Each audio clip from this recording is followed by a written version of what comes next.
Good evening, ladies and gentlemen. Thanks very much for joining us this evening. Please be seated. I trust while everyone has been waiting patiently for us, you've had an opportunity to look at this week's First Nations art and our acknowledgement to our friends and neighbors of the Squamish, Musqueam, and Tsleil-Waututh Nations. I'll call the meeting to order. And just before I ask for a motion to approve the agenda, I'd like to make a couple of community announcements.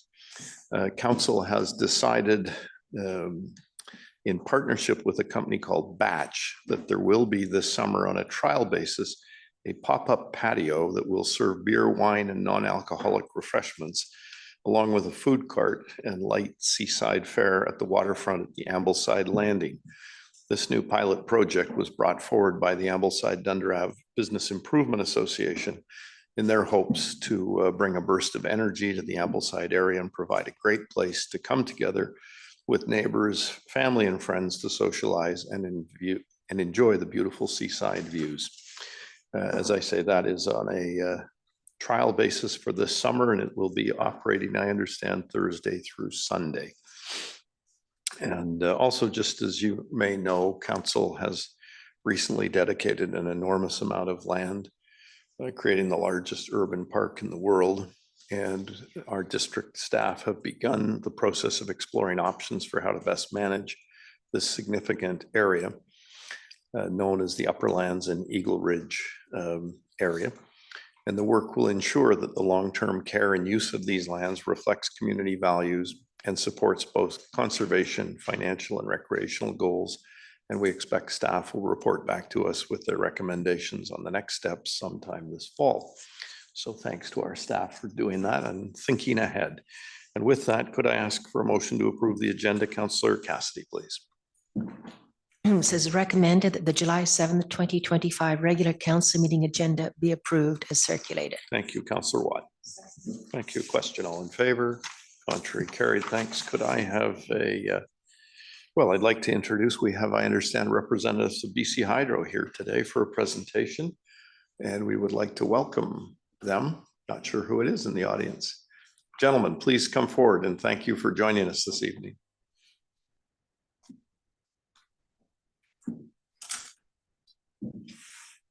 We're always happy to see our friends from BC Hydro coming.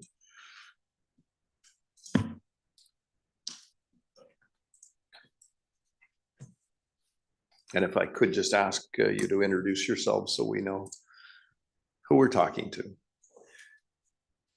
Hello, Tess. Okay. Hi, my name is Ranjit Gill. I'm the Director for Distribution Design and Customer Connections.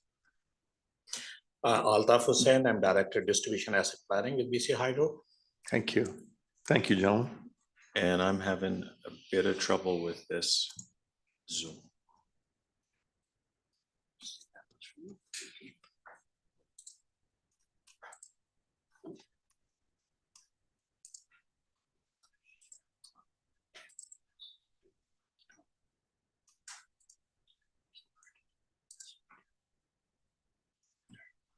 Thank you. So we also wanted to start by acknowledging the traditional and unceded territory of the Squamish, Musqueam, and Tsleil-Waututh First Nations. My wife and I, we live here in the North Shore. We're very grateful to be able to raise our family here on these lands. Today, we're going to provide an overview of the work we have underway for BC Hydro, including a more detailed plan of the investments that we have. Our commitment to developing BC as an energy supply and infrastructure while keeping rates affordable is top of agenda for us. I'd like to start by showing this is the demand curve, and over the last 15 years, it's stayed pretty steady. That's due to conservation measures and a slowdown in the BC forestry industry.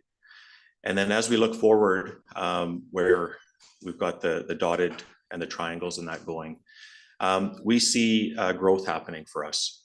And to meet that growth, we're looking at different ways to increase that growth. So we've got demand for electricity, we've got population growth, housing for that, and then huge amount of substantial industry activity that's going to be driving that. And to meet this demand, we're expanding the supply of electricity and the infrastructure that delivers that power to the homes and the businesses in and across the province. We're taking a holistic approach. We're going to be doing some buying, doing some building, and conservation. And what that means is, for the growing power of BC, if we apply all of these three items, we're going to have new infrastructure coming in. We're going to be acquiring additional additional power through the power call, and we're going to enhance our energy efficiency programs. This is all in an effort to keep the electricity affordable for the residents and the businesses. And what we have is we have Site C coming online. We have the new renewable wind and power coming online. And then we've got these investments in energy efficiency, these three programs that we've got. That's the plan at the moment. And as part of the Clean Energy Action Plan, this summer, we're preparing for a second call for power. That will be another 8% and another 500,000 homes worth of power. This is going to be in partnership with our First Nations communities and our independent power producers. Thank you. Thanks, Ranjit. In the next couple of slides, I will be talking about the BC Hydro capital plan and what particularly we are doing in West Vancouver area. So BC Hydro is investing about $36 billion over the next 10 years to strengthen and enhance the capacity of our power system, to ensure that we provide a clean power to the new homes, to businesses, as well as the industry when and where they require. And part of that investment is that we will be building new transmission lines, substations, and distribution infrastructure throughout the province. This plan also includes integration of the 10 new renewable energy projects, which were a result of the 2024 power call. As Ranjit mentioned, it's a 5,000 gigawatt hour we will be securing through this call. It also includes some of the transmission projects in the Northeast and Northwest for economic growth. And we are also expanding our EV charging infrastructure, adding more DC fast charging stations to support electric vehicle in the province. As well as there is a focus on non-integrated area, remote communities, that we are building renewable energy integration with our existing system over there to ensure that the NIA, our remote communities, are also having a reliable power and further economic growth as well. Ongoing, we also invest on our aging assets, which helps us to ensure that we are providing a reliable and safe power to our customers. So that investment is part of this $36 billion as well. A couple of important things about the capital plan is that we are expecting that this capital plan will increase the job opportunities throughout the province. A high-level estimate is that about 10,000 jobs of various skill levels will be kind of coming out of this $36 billion plan in the next 10 years.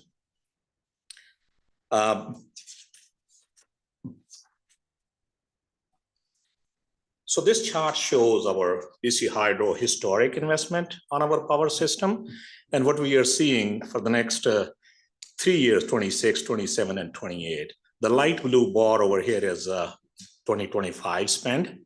And you can see that the next 3-year investment every year is almost increasing, going from over $3 billion a year to $4 billion a year in the next couple of years. So that all is in support of managing the load growth in the province. So what is happening in West Vancouver area? The current infrastructure is that on the left side of the map, you're seeing 5 substations. We have a Horseshoe Bay, Hillcrest, and John Lawson in West Vancouver area. We recently decommissioned Glenmore substation, which was one of the older substations in the city. And there are 2 substations shown nearby, Caplano and Norgate, which serve other areas, but definitely they are available to support the West Vancouver area as well. The total available capacity from these three substations, John Lawson, Hillcrest, and Horseshoe Bay, is around 90 MVA, around 121 MVA. And right now, the demand is 90 MVA. So we have around 30 plus MVA capacity available to support the load growth of the community, which is based on our forecast enough for the next 10, 15 years. And then we will be thinking of what next in terms of capacity addition. Right now, there are 20 distribution feeders, which are serving about 20,000 customers in the community. And on the map, we are showing the Cypress Village, which is one of the area for redevelopment or development. We know the plans that 33,700 housing units are initially planned for that area. And we have plans to support that through some of the distribution feeders coming from Hillcrest area, the Hillcrest substation. And next slide actually shows what we did and what we are planning to do. I mentioned that Hillcrest substation is close to the Cypress Village development area, and the new development requires almost 4 MVA initially, and we have enough capacity at substation, as well as there are 3 feeders in the same area which will be able to supply this development load.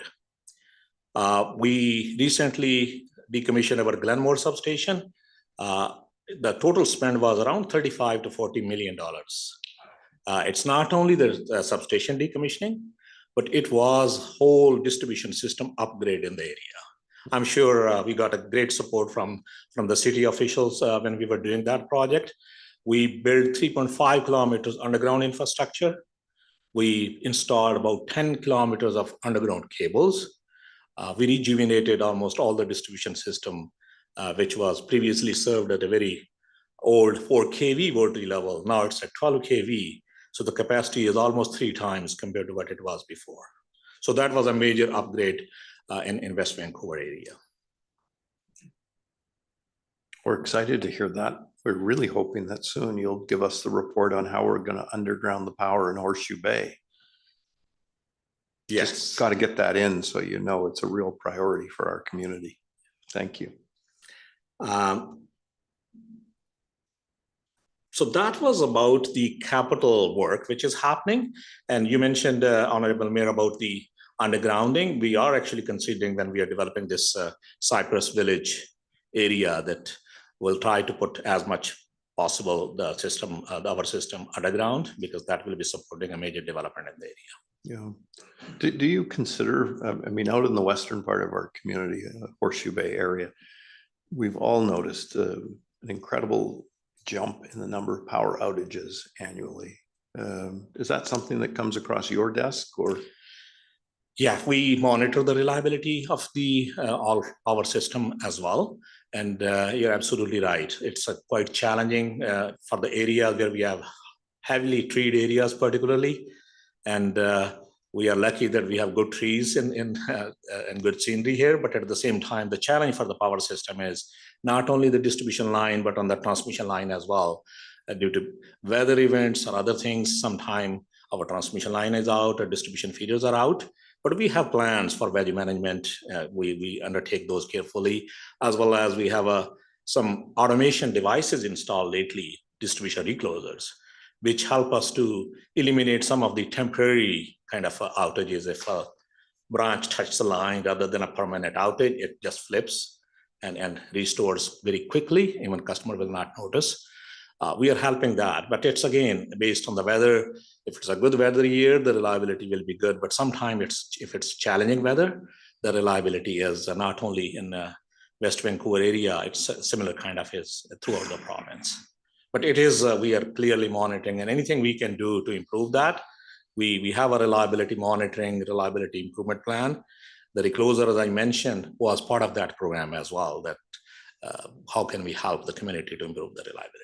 Well, we really appreciate your efforts on finding ways to address it. It does come up a lot. And there is one line in particular that concerns both our community, but also BC Ferries, and that's your high tension line that goes along Bay Street. And it attaches to a pole at the foot of Royal and Bay that looks like it's going to fall over any day. And that particular line, if that ever came down, that would block access to the ferries. I can't even imagine. And I know I'm hoping that Ferries is talking to you about that as well, as part of a way to improve service from your good company. Thank you. Sorry to interrupt you, but. No, I think I covered most of the things. Maybe Ranjit, over to you now for the next. One of the things that I want to talk about is the distribution extension policy. We've heard from a lot of customers and local governments about how long it takes to get connected and the cost of that connection. In the past, our model was the cost recovery model. It still is a cost recovery model. But what we've done here, we've implemented the new distribution extension policy, which allocates the cost differential between the customer and BC Hydro at a different location, which is better suited for the customer. And so that actually went live July 5th. So that's in play now. So when a customer approaches BC Hydro for a connection, depending on where that extension is, BC Hydro will pay for the system improvement portion, and the customer will pay for the extension portion, where in the past, there was a certain section of system improvement that was also borne by the customer at that time. So that's a good news story. But that's going to be automatic for all new customers that are coming in.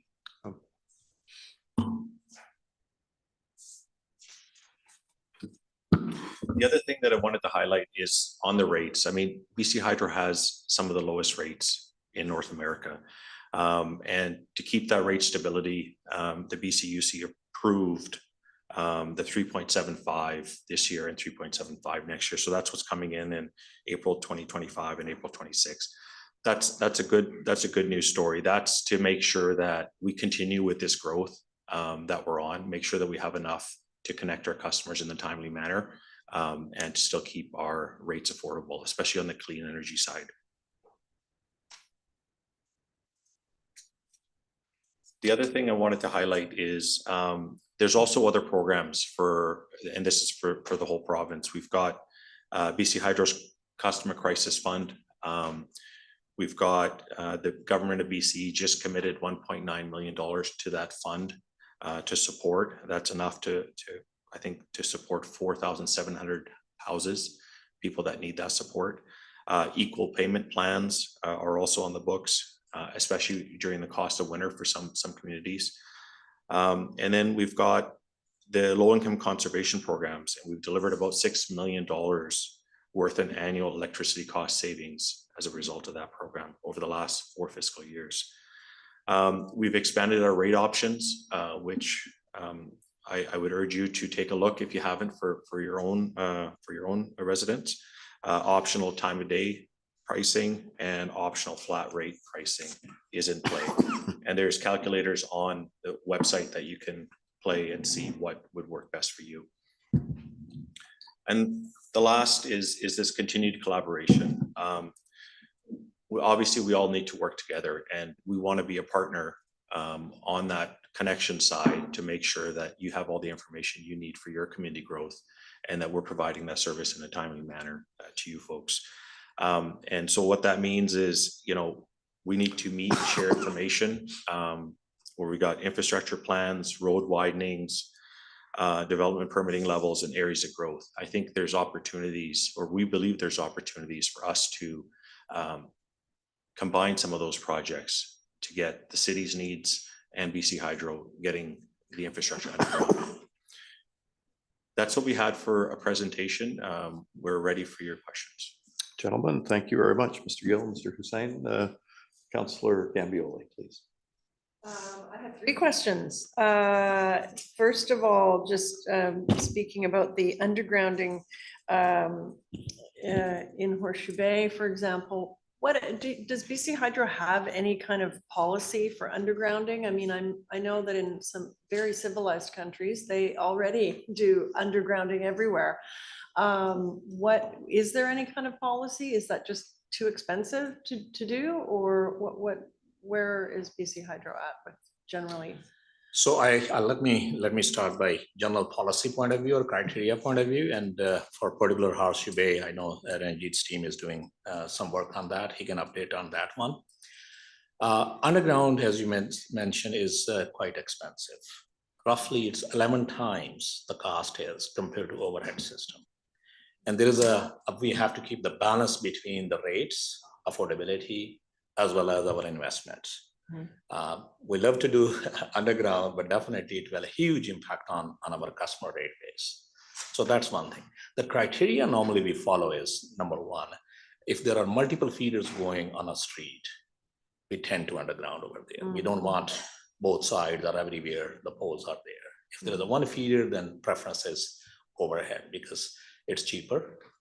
It's quicker to build because sometime our customer needs power tomorrow. So that's the easiest way for us to connect the new load as well. Underground takes time to design, to develop, to install. But the biggest factor is the cost and affordability. But as redevelopment occurs in the Yes. urban areas, it's more likely it's going to be undergrounded then. Yeah. Absolutely. Yeah. Absolutely.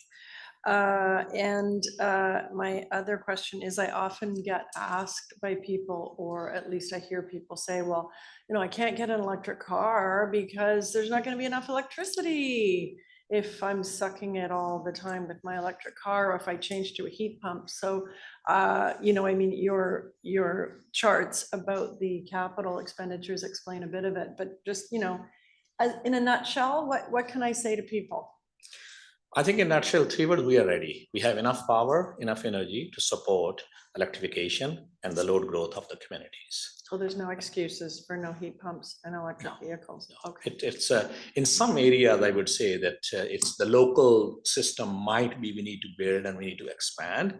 But overall, from power system point of view, energy or demand, or substation level, I mentioned that we have in West Vancouver, for example, 30 MVA available.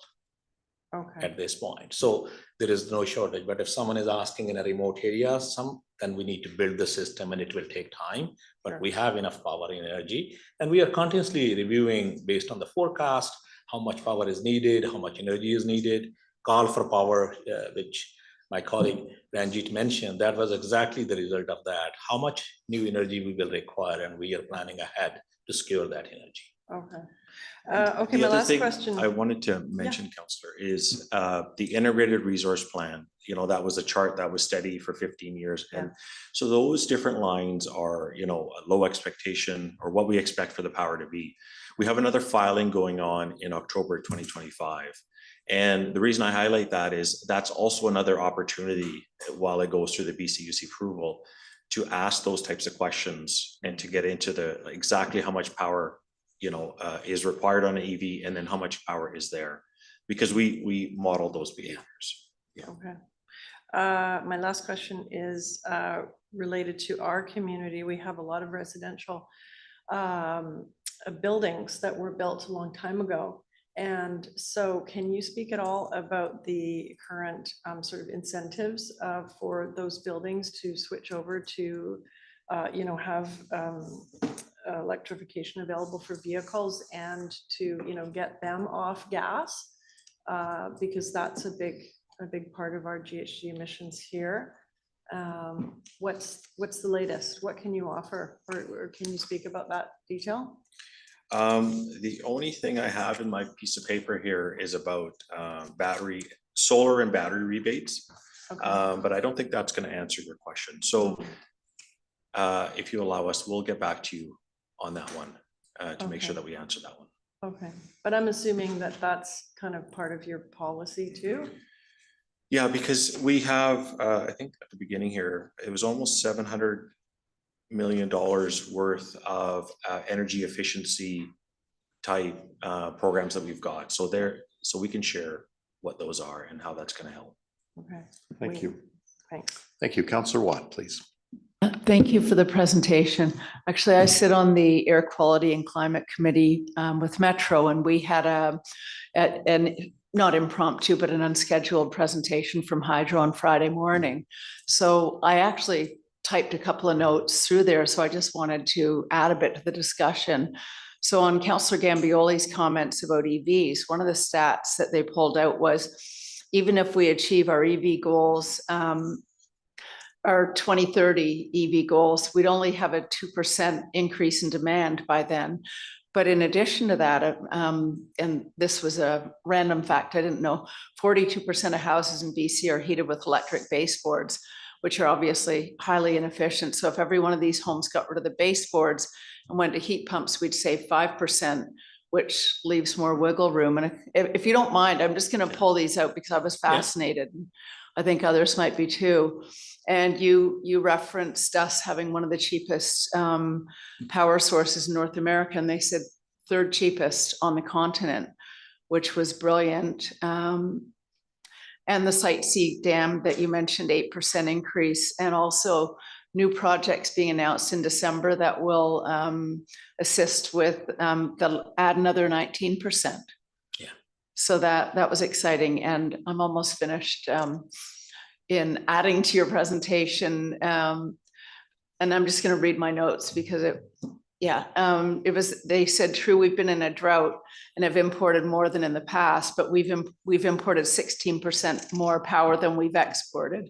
But that BC Power will lower their bills by 10% as a result of trading, and they're using a buy high, sell low policy. So buying surplus power from the south and holding on to our own water reservoirs for those difficult times. Anyway, if you have anything you could expand on that, I was actually quite thrilled.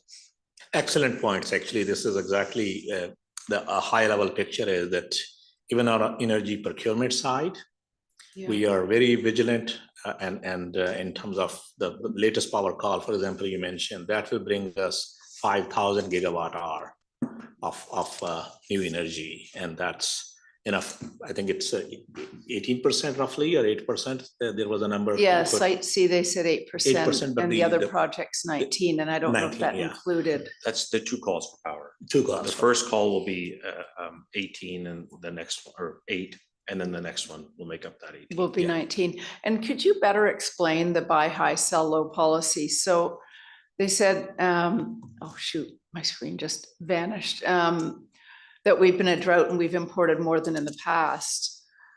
But still, you're going to be able to lower our bills by 10%. I was perplexed by that. Are you able to elaborate? So one thing is that we are lucky that we have big dams and we can store water and we can use the water when we need to generate. So in most of the cases, when we export the energy, we conserve the water and use it when there are the high prices and generate and sell. And the profit we make, actually, that counts in BC Hydro's overall revenue, and that negates any rate increases, which Ranjit mentioned, 3.75, we are doing it. If that profit was not there, maybe it would be slightly higher. So indirectly, it's overall benefit for the province with this energy trade with the South. Yeah, thank you so very much. Thanks very much, gentlemen. Councillor Cassidy, please. Yes, thank you very much for your presentation. So I have a few questions, if I could possibly ask them. Number one, I was very curious when you stated about the Glenmore substation had been retired in 2025, and you transferred the load to the John Lawson substation, which is there at the foot of 17th, between 17th and 18th. So, and then in your next statement, you mentioned that you'd undergrounded the wiring. Am I correct so far? Yeah. Okay, great. So, as you know, this John Lawson substation occupies a gorgeous location virtually on our waterfront. So I'm very curious as to why the reverse was not done, that you transferred John Lawson to Glenmore and undergrounded the wiring. Okay. One thing is Glenmore, as I mentioned earlier, this was one of the oldest substation in BC Hydro jurisdiction. It's a 4 kV unique voltage. And this was, I think, the last substation. One was in George Dickey in Vancouver area, which was at 4 kV, and we decommissioned. So we cannot really use a 4 kV system to expand on. Plus, there was some PCB related regulations coming up, and we have to remove some of the equipment from Glenmore to take it out before the date. So those were the two drivers, plus the improvement in terms of the voltage, 4 kV to 12, 3 times capacity. That was another benefit. The undergrounding we did was, we actually had existing John Lawson feeder we used, which has enough capacity to pick up the load from Glenmore. And we added one more feeder from John Lawson. And this was partially underground as well to pick up some of the additional load on Glenmore side. As Councillor earlier mentioned, that whenever any new development or existing work we are doing in a certain area, we definitely consider underground. So far, we are not doing any work close to John Lawson. So maybe that's another opportunity in future, once the John Lawson maybe is expanded, 10, 15 years, or other opportunities come on the distribution side, undergrounding could be considered. Okay, because definitely nothing personal. It is decidedly unsightly in that location. And this council is in the process of coming forward with a local area plan for that neighborhood.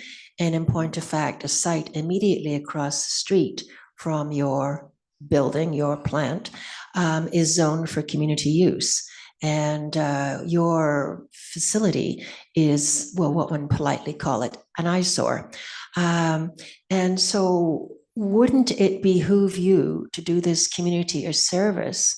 And actually, as if you can transfer power from Glenmore to there, could you not contemplate transferring power from John Lawson completely to other points within the community? Is that feasible?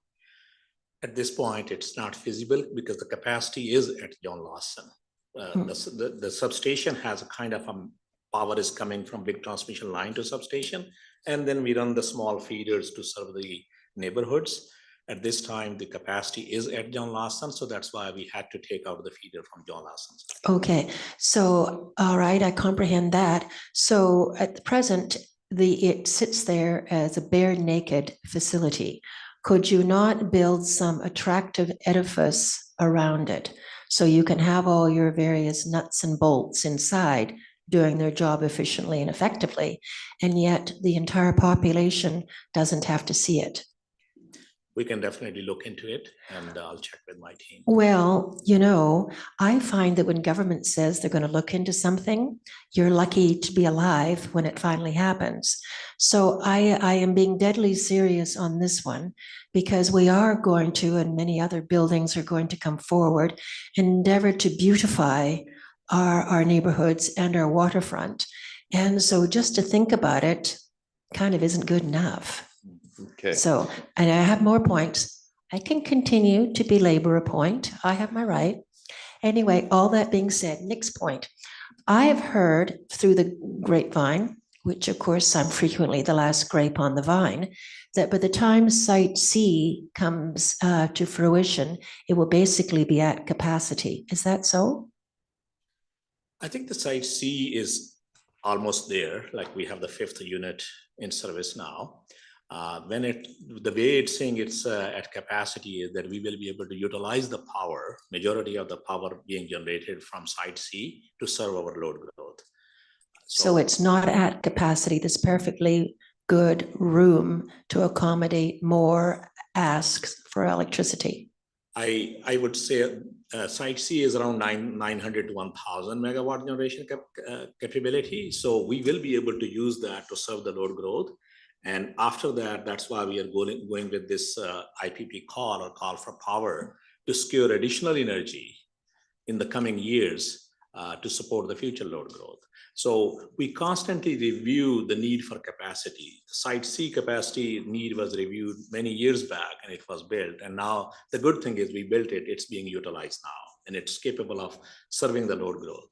The next is IPP calls, we are bringing more energy. And the second call is also coming up in 2025. So it's kind of ongoing, securing the energy for the future. So there is room to expand for further energy needs. Not on Site C, but other needs. So in Site C presently, essentially, is at capacity with current demand. It can deliver whatever it was intended to deliver. So it's at capacity for current demand. Okay, thank you very much. Thank you. Councillor Lambert, please. Thank you, and thank you for the presentation. Just to carry on the John Lawson substation, what measures are you contemplating for future-proofing that substation in relation to adapting to climate change? It is a waterfront or a near waterfront site, and we have been doing a lot of work at the district, our staff, and in North Shore on sea level rise, floodplains, storm surges, and so on. So in your long-term planning, have you given some consideration to that, to future proofing? So there is a review happening for all BC Hydro facilities, not only from flood side, but also from seismic and wildfire, for example, risks and others. I don't know about particularly John Lawson detail, was it identified as a risk for the flood? But definitely there are some substations within the province which are kind of a risk of flooding, and we have a contingency plans to manage the risk.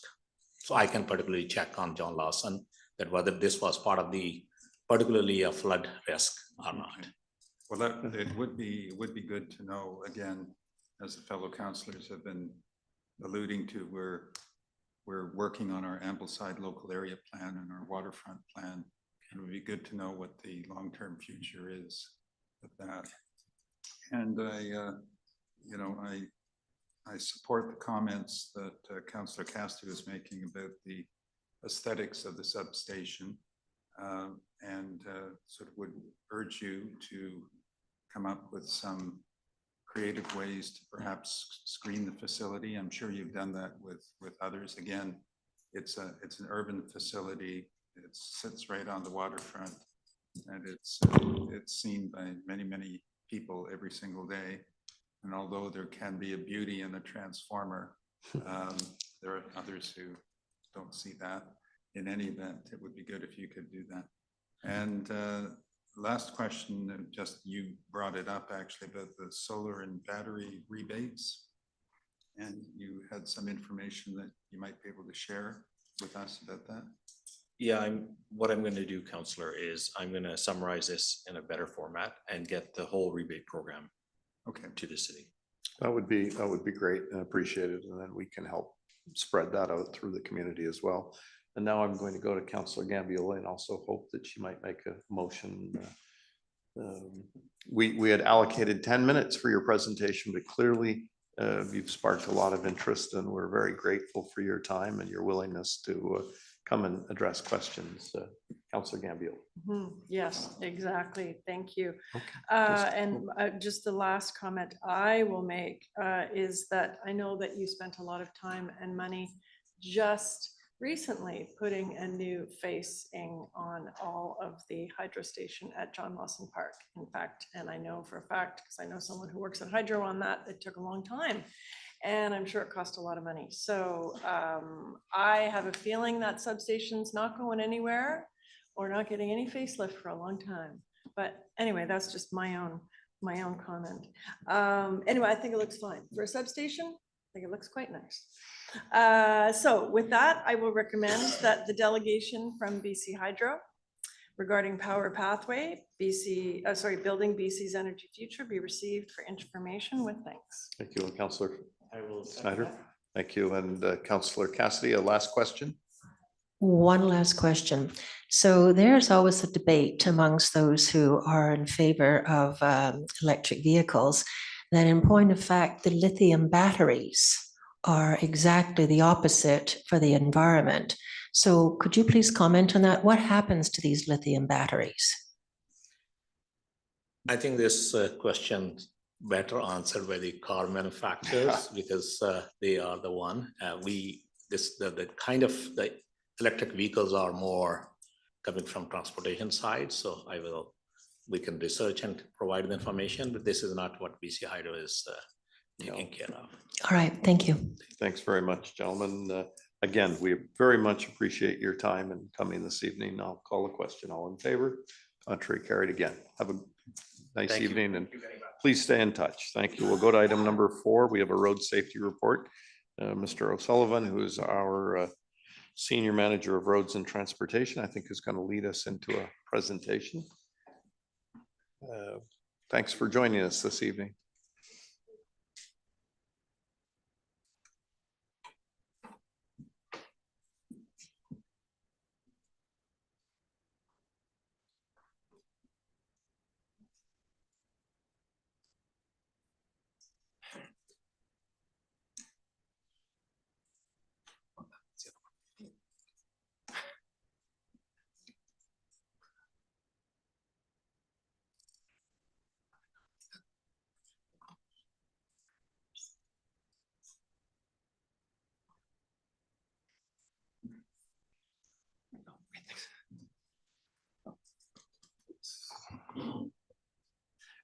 Thank you very much, Mayor and Council, for this opportunity to give you an update on road safety in West Vancouver. This presentation is divided into two areas. One is road safety, and it's the hard data, the data side of road safety. And the second part is talking about programs that we're implementing to try to reduce collision risk within the district. So starting off with the data side, you've probably all heard of Vision Zero. Vision Zero tries to establish a framework to talk about safety. It focuses on developing the data, so it's easy to compare one site to another, easier to explain why we're working in one area, not the other. And it also focuses on and brings attention to all road users, so that road safety cannot be solved by engineering alone. It can be reduced and minimized when everyone works together. Engineers, developers, governments, as well as the users, cyclists, pedestrians, and cars, drivers. So it's sort of an overall comprehensive look at safety and tries to get everybody involved. If we step back for a second and we look at safety, road safety in the province of British Columbia, we see that in the last 10 years, fatal and casualty collisions have actually fallen in the province. While fatal collisions have increased since COVID, they are lower now than they were 10 years ago. And then we look at casualty collisions, we see that they're lower today than they were during COVID. So there are many collisions that are making headlines and making people think that road safety is a growing concern, but the data shows us that road safety is actually improving. Now, if we focus down into road safety in West Vancouver, the data we used comes from ICBC, and ICBC breaks their data, the data we use broken down into two areas. One is pedestrian only accidents, so it's where no one's injured and it's just damage to a car or other property. And then the other side is casualty collisions, which include casualty and fatalities. For this further presentation today, we focused on the casualty collisions. The reason is that pedestrian property damage only collisions include every type of collision. So it could be a car losing traction on a road and going into a ditch. It includes someone backing out of their driveway and hitting their mailbox. And the data that ICBC has for property damage only collisions, sometimes the locations are difficult to understand, and sometimes the descriptions are not very good. Whereas for the collision fatalities or collision and fatal accidents, the explanation, the descriptions are much better and the locations are much better. So we focused on this presentation on the casualty and fatal collisions. So if we start off with the pedestrian collisions in West Vancouver, and we can see that over time, the last 6 years, the number of collisions has fluctuated, but we could say that the 2023, the collisions has increased over 2022. But if we go back further and we look at 2018, 2019, the collisions have come down. Collisions naturally fluctuate. And so it's hard to tell from the data, the short period, whether we're seeing a trend of increasing pedestrian collisions when we look at 2022 to 2023, or if we're looking at a trend in pedestrian collisions if we look at 2018, 2023. So as time goes by and we can collect more data, we'll be able to hopefully see better what the trend is, increasing or decreasing. In West Vancouver, when we look at the locations that have 2 or more pedestrian collisions, there's 14 locations in the district. Of those 14 locations, 9 are on Marine Drive. And if we look at locations that have 3 or more collisions, there's only 6 locations in the district of West Vancouver. And most of them, again, are on Marine Drive. If we shift over and start looking at cyclist collisions, we see that since COVID, there has been an increase in the number of cycling collisions. And if we look back to 2018, before COVID, the number of cycling collisions has increased. Now, this could be partly the natural fluctuation in collisions that occur, or it could be as a result of more people cycling. Introduction of Lime and the bike share service. It could have reason why there's more cyclists and reason why there's more collisions. And this summer, we're going to try to collect more cycling data to get a better understanding of how many cyclists or how many trips are made by cycling in the district. In the district, there's 10 locations where there's 2 or more cycling collisions. All my data, sorry, I should clarify, all my data is over a 5-year period. It's you tend to look at to get a trend or a feel for data. You you're looking at them for, especially for collision data, you're looking at a 5-year period. It's a normal study period. So of the 10 locations that had 2 or more cycling collisions over the 5 years, 6 were on Marine Drive. There was 3 locations that had 3 or more collisions over the 5-year period, and most of them again were on Marine Drive. Then the next section is we look at vehicle collisions. I think this is a good news data. It's showing that coming out of COVID, collisions, the total number of collisions, so property damage, casualty, fatalities, all increased coming out of COVID. But compared to what 2018 and 2019, total collisions, casualty collisions, and fatal collisions are all down. And when we look specifically at injury fatal collisions, they're below what the numbers they were at during COVID. So I think in general, what we're seeing is good news. But again, fluctuation in collision frequency, we have to a bit more data to collect, more years to see whether it's a trend or just a one-off. The interesting data that would come out of this is that 55% of the collisions in West Vancouver occur on Ministry of Transportation roads. We look at arterial and collector roads in District of West Vancouver. That's where 89% of casualty or fatal collisions occur are on arterial or collector roads. And 35% of casualty or fatal collisions occur at signalized intersections. And that 13.5% of the casualty locations account for 50% of the casualties. So it highlights the need to focus in on a small number of high locations rather than trying to blanket the whole district to be most effective in reducing your collision history. As part of the safety study we did this year, we did a network screening study in partnership with ICBC. And that study was identify high collision locations and suggest or recommend mitigation measures to minimize or reduce collision risk at intersections. 2 notable projects were Marine Drive and 25th and Marine Drive at 15th Street. Marine Drive and 25th, there's an opportunity now in partnership with developments occurring at Marine Drive and 25th to implement left turn bays at the intersection if there's interest. And if there's no interest, we can defer that to some point in the future. The other notable project was Marine Drive at 15th, which also comes up at the bus speed and reliability study. So I'll talk more about that in another presentation. And the next area was public transit and the railway. For public transit, we're working to improve bus stops by providing sidewalks to bus stops and providing illuminated shelters, upgrading the crosswalk infrastructure to get to the bus stops. And then for railways, we have 33 railway crossings in the district. And we've just completed a review of the crossings where the district's responsible for the approaches to the railway crossings. And the railway is then responsible for the actual crossings of the rail.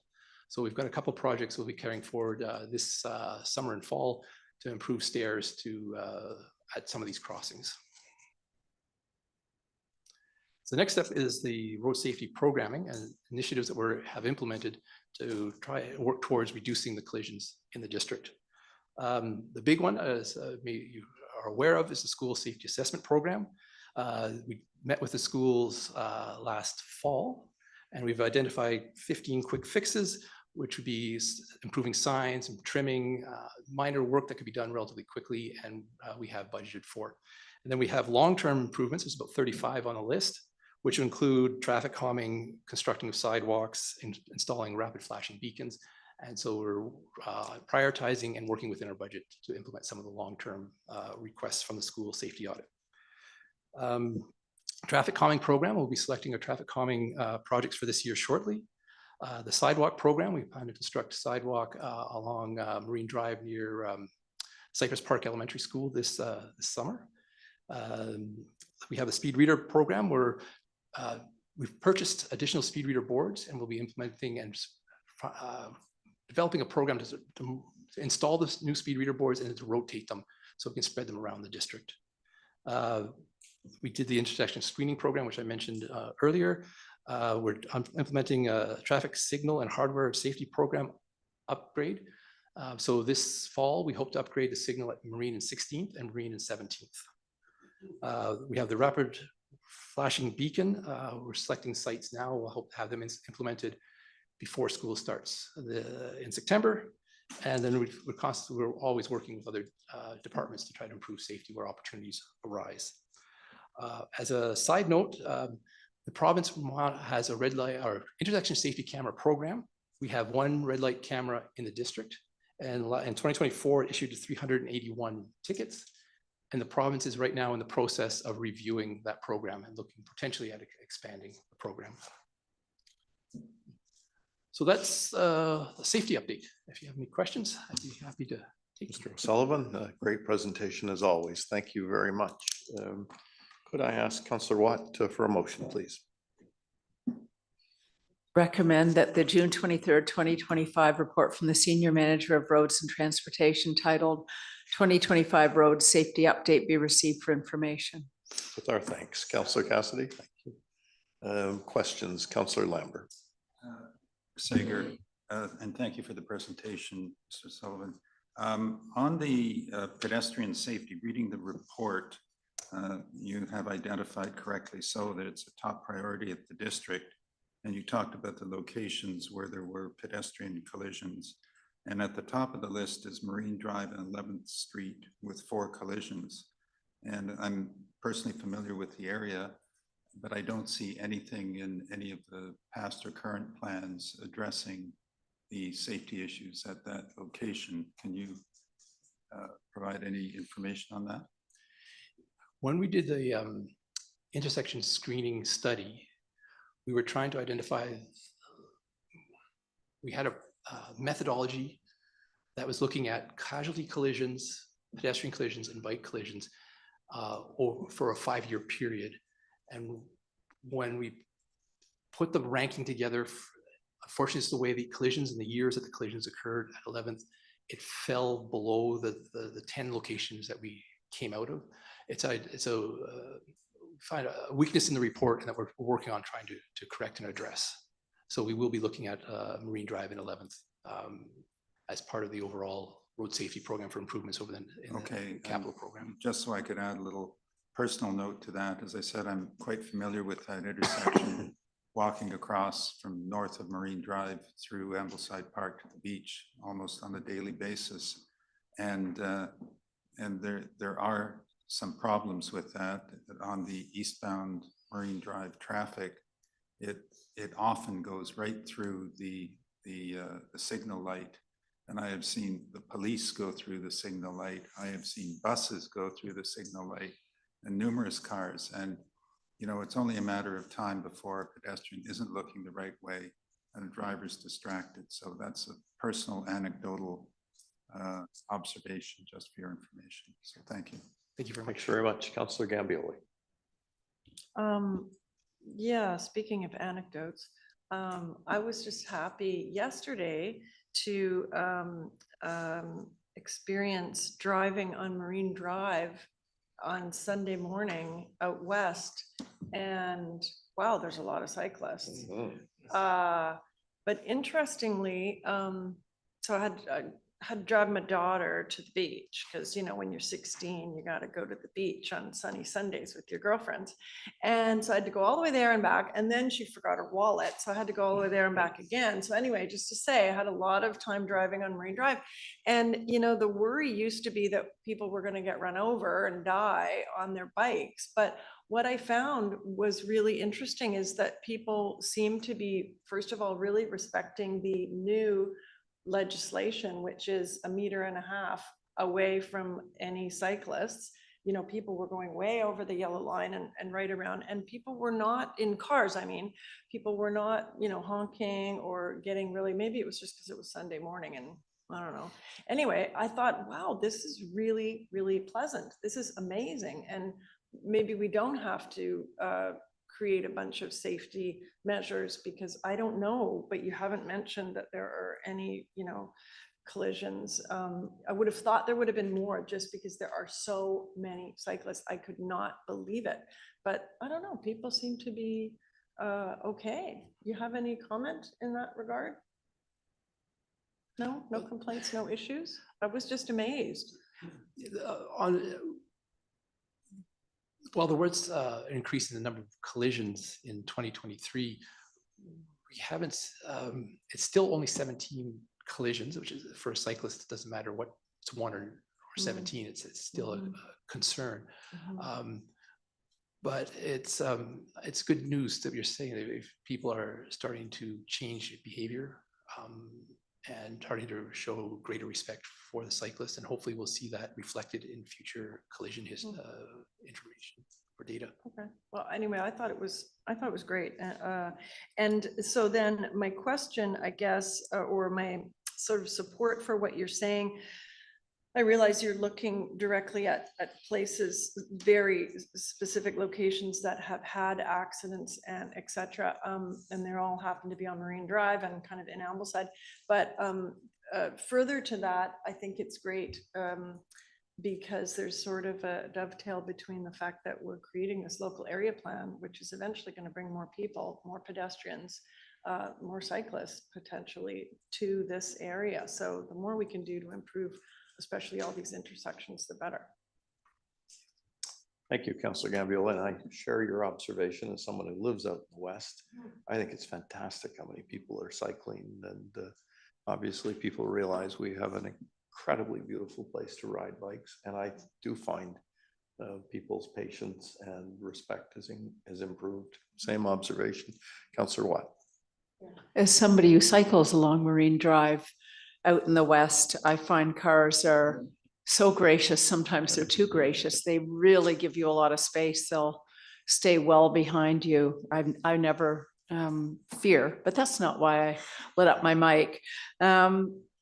The lights that you mentioned being replaced at 16th and 17th, they will have the ability to be synced. Yes. So they're the more modern ones. Do we have more coming, you know, 12 and 24 months from now that will add to that?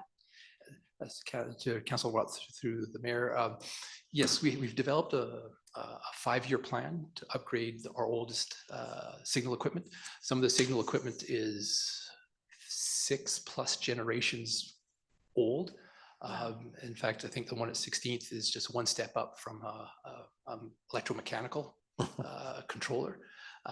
So we're getting the worst intersections addressed first, because especially like at 16th, if it fails, we won't be able to repair it. There's no replacement parts. So we'd be 16th, Marine Drive and 31st. We're trying to get BC Hydro to move that hydro pole for us, and that the other one that's the same generation. So we are working over there. We're developing a 5-year program to slowly upgrade all our traffic signals so that they are capable of the most modern features. Okay, thank you. And I know probably Ms. O'Brien from the ADBIA will be speaking to this, but I also, we received a letter this afternoon regarding the 25th turn lane, and I certainly agree that to lose that and to lose that part of that median, which is brings so much character to Dundrave, I struggle with that immensely. And my only other comment, and circling back to cycling, when I say that I don't fear biking along Marine Drive in the west, I don't fear the cars. I don't fear not being given adequate space, but what I do fear is the number of potholes in the rough road once you get past the marinas and continue west. I so often consider a cyclist hitting a pothole, going down and being hit by a car for that reason alone. And I do look forward to us getting whatever work it is done. I think it's some of the cliff work along the way so that we can smooth out that part of the road and make it safer for everybody. Thank you, Councillor Watt. Councillor Cassidy. Thank you very much for your report. And my question is going to be, we've had a number of requests for what I will use the term happy faces. And I know you had mentioned there was funding requests for this and funding requests for that. And obviously they cost money. So in these requests, have there been any asks to have these happy faces, particularly along places such, well, the more active roadways, for example, Fulton Avenue at 13th, there's been a request because of it basically being used as a thoroughfare to get students up to Ridgeview School or to get down from Mathers, or to completely bypass 15th, which is now a traffic jam. So I'm just wondering, are these happy faces going to be coming shortly? To Councillor Cassidy through the mayor, we just recently purchased additional 2 speed reader boards. They're portable, so they mount on a hydro pole or a street light if it's available with a solar panel. I'm not sure if the ones we purchased have the happy face, or they just say once you reach the threshold, it'll say slow down too fast. But I could definitely look into what type we bought to give you information.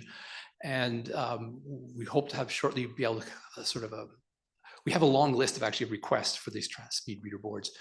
So we're just in the process of finalizing how we're going to roll it out and where we're going to do the first round of installations. What we'd like to do is install the portable ones for 3 to 4 months, and then we move it to a new location. Okay, thank you very much. Thanks very much. And I'll ask Mayor Councillor Seaver, I Snyder. apologize. We do have a member of the public that signed up to speak to this item. Okay, thank you. Councillor Snyder. Oh. My question is, talking about the happy faces, the happy face on Westport Road, which I know is a very big concern for many of us on council, and which addressed it on many occasions. It disappeared over the weekend or the last week. I'm just wondering what happened to that happy face. Did it? Yeah, top of Westport there, just as you're coming down the hill, which is and that part of that the- is the street I think is the most dangerous. which is right as you approach where everybody parks their cars to go walk their dogs and what have you. To Councillor Snyder through the mayor, I'll check into that to confirm, but I believe we relocated it to the construction project on Stevens Drive because the contractor, the crew working there was feeling unsafe with the speed of cars passing the construction zone. So we were working with the police and relocated it to Stevens Drive. If you could just let me know, that would be great. And again, just another shout out that I think we really need to address Westport Road moving forward. And we did have a cycling accident there. And yes, and recently. several of them Yeah. on video. Mr. O'Sullivan, thanks very much for your presentation, and we'll allow, I think we've got a member of the public who wants to ask a question or make a comment. Thank you. Ms. O'Brien. Maureen O'Brien, Ambleside Dundrave Business Improvement Association. Just a quick comment on this topic, this agenda item. I did do a survey to our members asking about Marine Drive and Dundrave in particular, which I sent to all of council. So you already have it. But they were almost 63% against a left-hand turn in Dundrave. But they were also 61% in support of the bulge at 25th to make the intersection a little bit shorter for people to cross quicker. So I think that might be called a compromise. And we request that council provide staff clear direction that we are not going to put in a left-hand turn lane and get rid of any of the median so that they don't spend any more of their time on this. So, Thank you, Ms. O'Brien. And Ms. O'Brien has touched on a very sensitive subject for me because it was my father who was the one that put the median into Dunderav many years ago. Councillor Watt, and I will ask you to also make a motion if you would. Well, yeah, I did make the motion. We haven't voted. Oh, we but- have the motion but on the what floor. I'm- Thank you. But based on what Ms. O'Brien just said, I would be very happy to amend the motion, or I'm not sure how we would do that. I don't think We that'll go can't, with so that tonight. would be a future. Oh, Oh, Thank you, Councillor Snyder. So the road safety report, as part of one of the considerations, and Mr. O'Sullivan mentioned, we did the intersection screening. And in addition to that, there was a bus speed and reliability report that is coming forward this evening. And both of those reports identified that there may be safety improvements that could be pursued at that intersection by introducing a left-hand turn bay. Staff aren't, we're simply, I think it's just come up and been acknowledged, but we don't have any, we haven't come forward to council with recommendation to pursue that. And just, I guess in comment to Ms. O'Brien's comments, as part of the Purewell development at 2486 Marine Drive, there's at this time, I think some discussion because the median is being removed in order to install the stormwater main, but there are no, as it stands right now, the median is being put back, and so there's nothing in place. I think it's just been identified as something that the district could look at. thank you. thanks very much. Okay, I'll call the question. All those in favor? Contrary carried again, Mr. O'Sullivan. Thanks very much. Pay parking update. It says presentation to be provided, but I think, do we have a short presentation or what do we have? We do have a very short presentation. Thank you.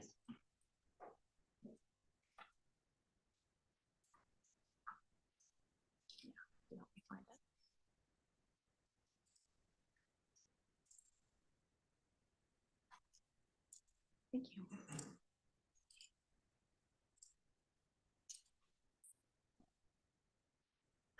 All right. Good evening, Mayor and Council. I'm Emily Willoughby, Senior Manager of Engineering Services. I'm here tonight to provide an update on the pay parking program. As mentioned, I'm going to figure out how to move my slides forward here. Here we go. So just a very short presentation tonight, as most of the material is covered in the staff report, which all of you have received and read. So first, I'll just provide a short update in response to previous council direction from February of 2025.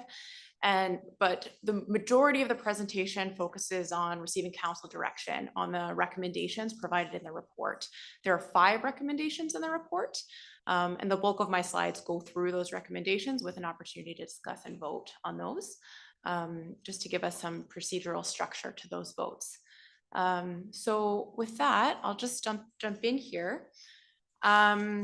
So the previous direction from council from February of 2025 were these 6 elements. The item highlighted in green, implementation of pay parking at Cypress Falls and Seaview Walk Parks, began May 1st of 2025.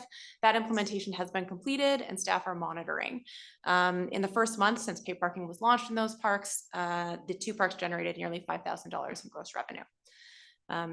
The progress updates on items in yellow, for the most part, are covered in the staff report.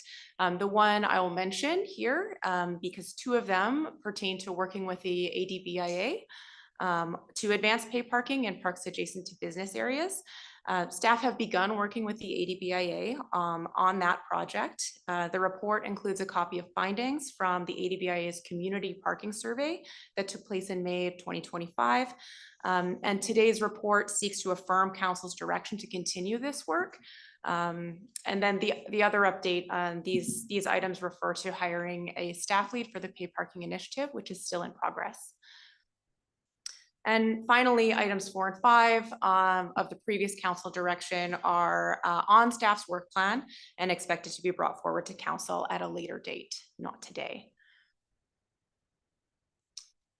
So our next steps, those are first here, prepare bylaw and policy amendments as directed. Those are items 4 and 5 from the previous slide. And then to proceed with additional steps as necessary to respond to council's direction received today. So with that, I will, the next slides are all focused on the council recommendations from the report. The report includes 5 staff recommendations, the first of which is displayed on this screen, which is the receipt of the report for information. Procedurally, we'd like council to consider and vote on each recommendation with a slide on which it appears. Maybe with that, Ms. Willoughby, I'll ask Councillor Cassidy if she'd like to make the first recommendation. Or move the first recommendation. Thank you very much for your report. I would like to recommend that the report by the Senior Manager of Engineering Services titled Pay Parking Update and dated June the 23rd, 2025 be received for information. Thank you. Councillor Watt. Second that. No discussion, question, all in favor? Okay, thank you. We'll move to the next then. Great.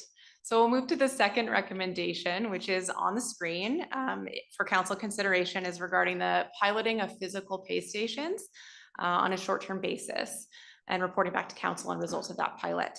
Thank you. The background of this is provided in the staff report. I prepared speaking notes, but it is fine if council wants to proceed just with the vote on this item. I know all members of council are keenly interested in this and have read your excellent report, and I'll ask Councillor Cassidy if she'd like to make the recommended motion. It is recommended staff budget up to $15,000 to be funded by pay parking revenue to work with a contracted service provider to pilot 2 physical pay stations for 1 year and report back to council on the results of this pilot. Thank you. Councillor Watt.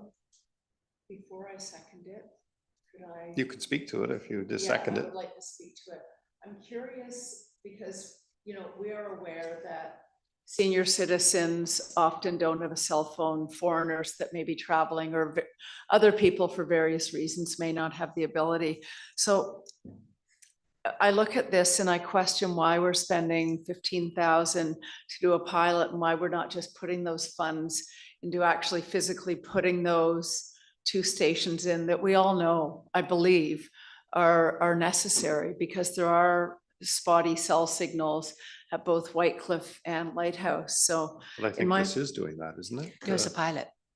Well, So Ms. through Willoughby. Why a Mayor to pilot? Councillor Watt, the intent here would be to implement 2 physical pay stations in parks where pay parking has been introduced. So yes, there would be the installation on a short-term basis for up to a year. So they would be rented stations to confirm that they work in those places. So there are some challenges with physical pay stations, which is part of why we've moved forward. Things like access to power, things like data connectivity, so that we've investigated these options but have not tested them in the field. So this would be the option to test them in the field before launching more physical pay stations on a larger scale. okay, and so normally we would purchase these stations and right now we would just rent them in the short term is what you're saying? That's what's proposed in the staff report, yes. Okay, and thank you've you. I'll seconded the second that. motion then? Sorry? Will you second the motion? Yeah, I just said I'll Thank second you. that. Councillor Gambier. Just a question then, because for the public who haven't read the report and are curious, it just says 2 physical pay stations. So where will those be, please? The decisions, the locations haven't been firmly decided at this point. Likely it would be Whitecliff and Lighthouse Parks, 1 physical pay station in each of those 2 parks. And they would be tested for things like cell coverage, what kind of, how do we set them up? How are they used? Does it help respond to some of those data challenges that people have in those parks? And then we would collect that data and report back to council for additional direction on perhaps more pay stations in the future. But at this time, a small scale pilot. Thank you. Councillor Cassidy, your mic's on, or are you ready just to call the question? My mic's on because it wasn't turned off. Ah. I'm ready to call the question. I'll call the question. And all those in favor? Contrary, the motion is carried. The next recommendation, please. Thank you. It is recommended that proposed fees and charges bylaw number 5334, 2024, amendment bylaw number 5396, 2025, Squamish Nation member annual pay parking pass eligibility be read a first, second, and third time. Thank you. Councillor Watt. Thank you. Any discussion? Ms. Willoughby, would you like to elaborate? This is just showing Sure. respect to our Squamish friends and neighbors that. they will Sure, be- again, so this is the third recommendation, which is a proposed bylaw amendment that would ensure members of the Squamish Nation are eligible for the free resident annual parking pass that residents of West Vancouver are currently eligible to apply for. So that's what this bylaw amendment is. Thanks very much. I'll call the question. All in favor? Contrary, the motion is carried. Okay, would you like to continue? Sure. The fourth recommendation from the report is in response to February direction. Staff have been working with the ADBIA regarding pay parking in business adjacent parks. Staff seek to affirm its council's direction that before launching pay parking in those parks, staff should report back with an update on this planning work and receive further direction. Councillor Cassidy, I think you have you wish to make a motion on this. I do, thank you. Recommended that staff continue to work with the ADBIA, the Ambleside Dundreary Business Improvement Association, to advance the implementation of pay parking in parks adjacent to the business areas, Argyle Avenue between 14th and 16th Streets, John Lawson Park and Dundreary Parks, and prior to launching pay parking in these parks adjacent to business areas, be directed to report back to council at a regular meeting with an implementation plan to receive further direction by the end of September 2025. I'm sorry, my apologies. Excuse me just a second. Plan to receive further direction and a decision reached by the end of September 2025. Thank you. Councillor Watt. I'll second that. Any discussion? I'll call the question. Oh, sorry, Councillor Gambier. But a decision reached, I mean, that's our decision. To bring it back to council for For decision. decision. Yes. Thank you. I'll call the question. All in favor? Contrary, carried. And one final motion, I think. All right, and the fifth recommendation from the staff report, just a bit of background on this, responding to council's February direction, staff have reached out to Squamish Nation about collaborative implementation of pay parking in Ambleside Park, but have not yet had the opportunity to meet with Nation contacts about that potential collaboration. By way of this report, staff seek council's direction on next steps for pay parking in Ambleside Park. The recommended option is that staff continue to engage with Squamish Nation to advance pay parking collaboratively and report back within 6 months on the outcome of this approach. The alternate option is that council could direct staff to implement pay parking in parts of Ambleside Park where the Squamish Nation does not have jurisdiction, while continuing to engage with the Squamish Nation per council's February 2025 direction. Thank you. Councillor Cassidy. Oh, sorry. I apologize again for the interruption. Before we get to the end of this item, I should let you know we do have one member of the public signed up to speak to this item. I see this is the last recommendation for the item. Ms. Willoughby, I'm going to say thank you very much for all of your work on this, and we'll invite the member of the public, whoever it is, wishes to speak. Maureen O'Brien. Ms. O'Brien. Hi again. Maureen O'Brien, Ambleside Dundreary Business Improvement Association. I would have liked to have spoke before you voted on the last one because September is not really reasonable.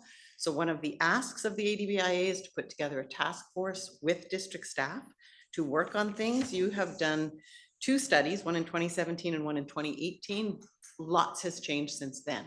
So I think a proper study in our commercial area of the kind of parking back in 2017, the report said that 95% of drivers complied with the parking limitations. There was also almost $400,000 of tickets given out at that time. So they're not complying anymore because yesterday on Bellevue, a car sat parked in a 15-minute zone for 6 hours and a car sat parked in a no parking zone for 2 hours. So they are not complying.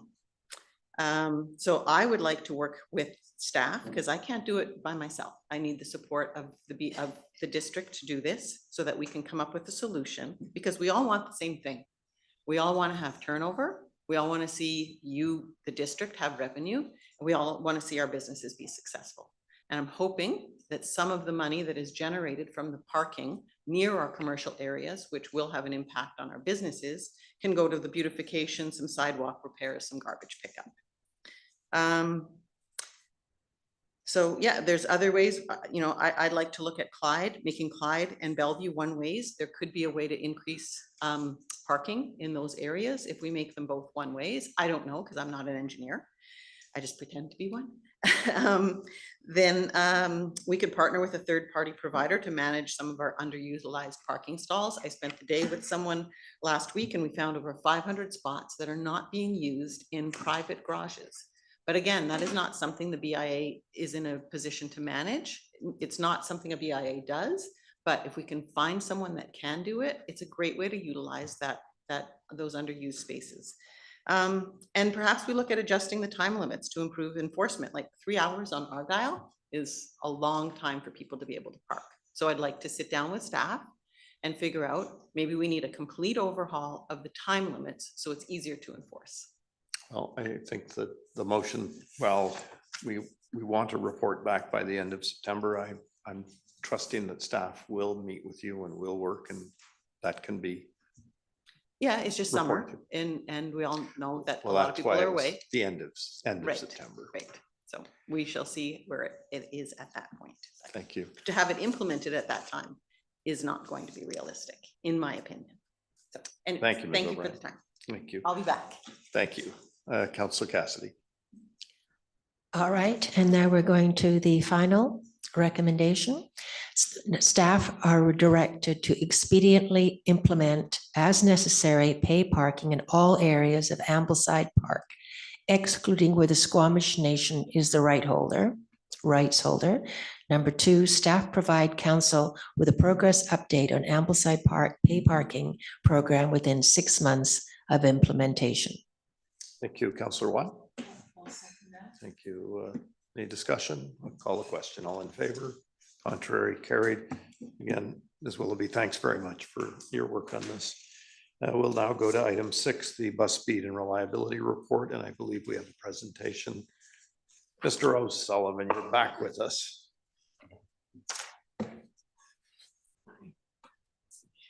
And Mayor Sager, while he sets up, I'll just let you know, we do have 2 names on the speakers list for this item. Thank you.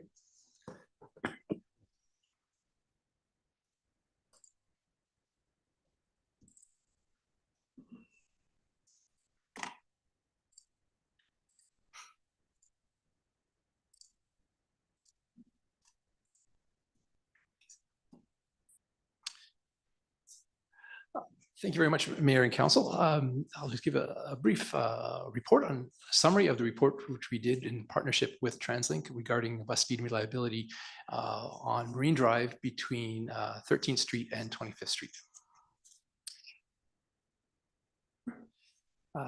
Start with a brief background and then talk about the recommended projects and then with the staff recommended resolution for consideration. The background from TransLink's point of view, they find that 80% of buses are slower today than they were 5 years ago, and that 15% of their operating costs are deliberately tied to congestion and mitigating the impacts of roadway delay. So they created the bus speed and reliability program to deliver cost-effective transit priority measures to improve speed and reliability on the system. In 2025, the bus speed and reliability program was allocated $4 million. And in 2024, the district partnered with TransLink to identify bus speed and reliability projects along Marine Drive that would be have a positive benefit cost ratio and would help improve reliability of transit service along Marine Drive. The projects proposed are not going to create a major time savings, but they will create some time savings that will produce a cushion so that as buses are operating along Marine Drive, if they fall behind, they're less likely to fall behind schedule, or if there's an incident, there's time to absorb within their route travel times, able to absorb minor disruptions along Marine Drive. It's what the goal of what this study is coming out with. So the first set of projects involves filling in the bus bays at westbound at 21st and at 22nd Street. These projects at 21st, 22nd would be fully funded by TransLink. And the intent is to reduce the delays caused as buses pull off the road and then have to pull back into the road during while the traffic is flowing in the curb lane, the slow lane. The benefit would be travel time savings, reduced collision risk for the bus drivers pulling in and out of the bus bay, increased space on the sidewalk, which then also makes it an opportunity to provide wheelchair accessibility to these stops. With the narrow sidewalk and the bus shelter that's there today, it's difficult for the bus to deploy the ramp and for someone in a wheelchair to angle and turn around to access that ramp. From my own personal experience on the 2 weeks ago, when I was rear-ended because a bus pulled out of a bus bay, I think that there are definite safety benefits. And talking to transit drivers, they also feel that there are benefits to stopping in the slow lane or the travel in the curb lane, rather than pulling off into a bus bay and then trying to merge back into moving traffic, especially given the size of the buses and the volume of traffic at peak times. The next set of improvements that were recommended is constructing a bus bulge at Marine Drive and 17th Street.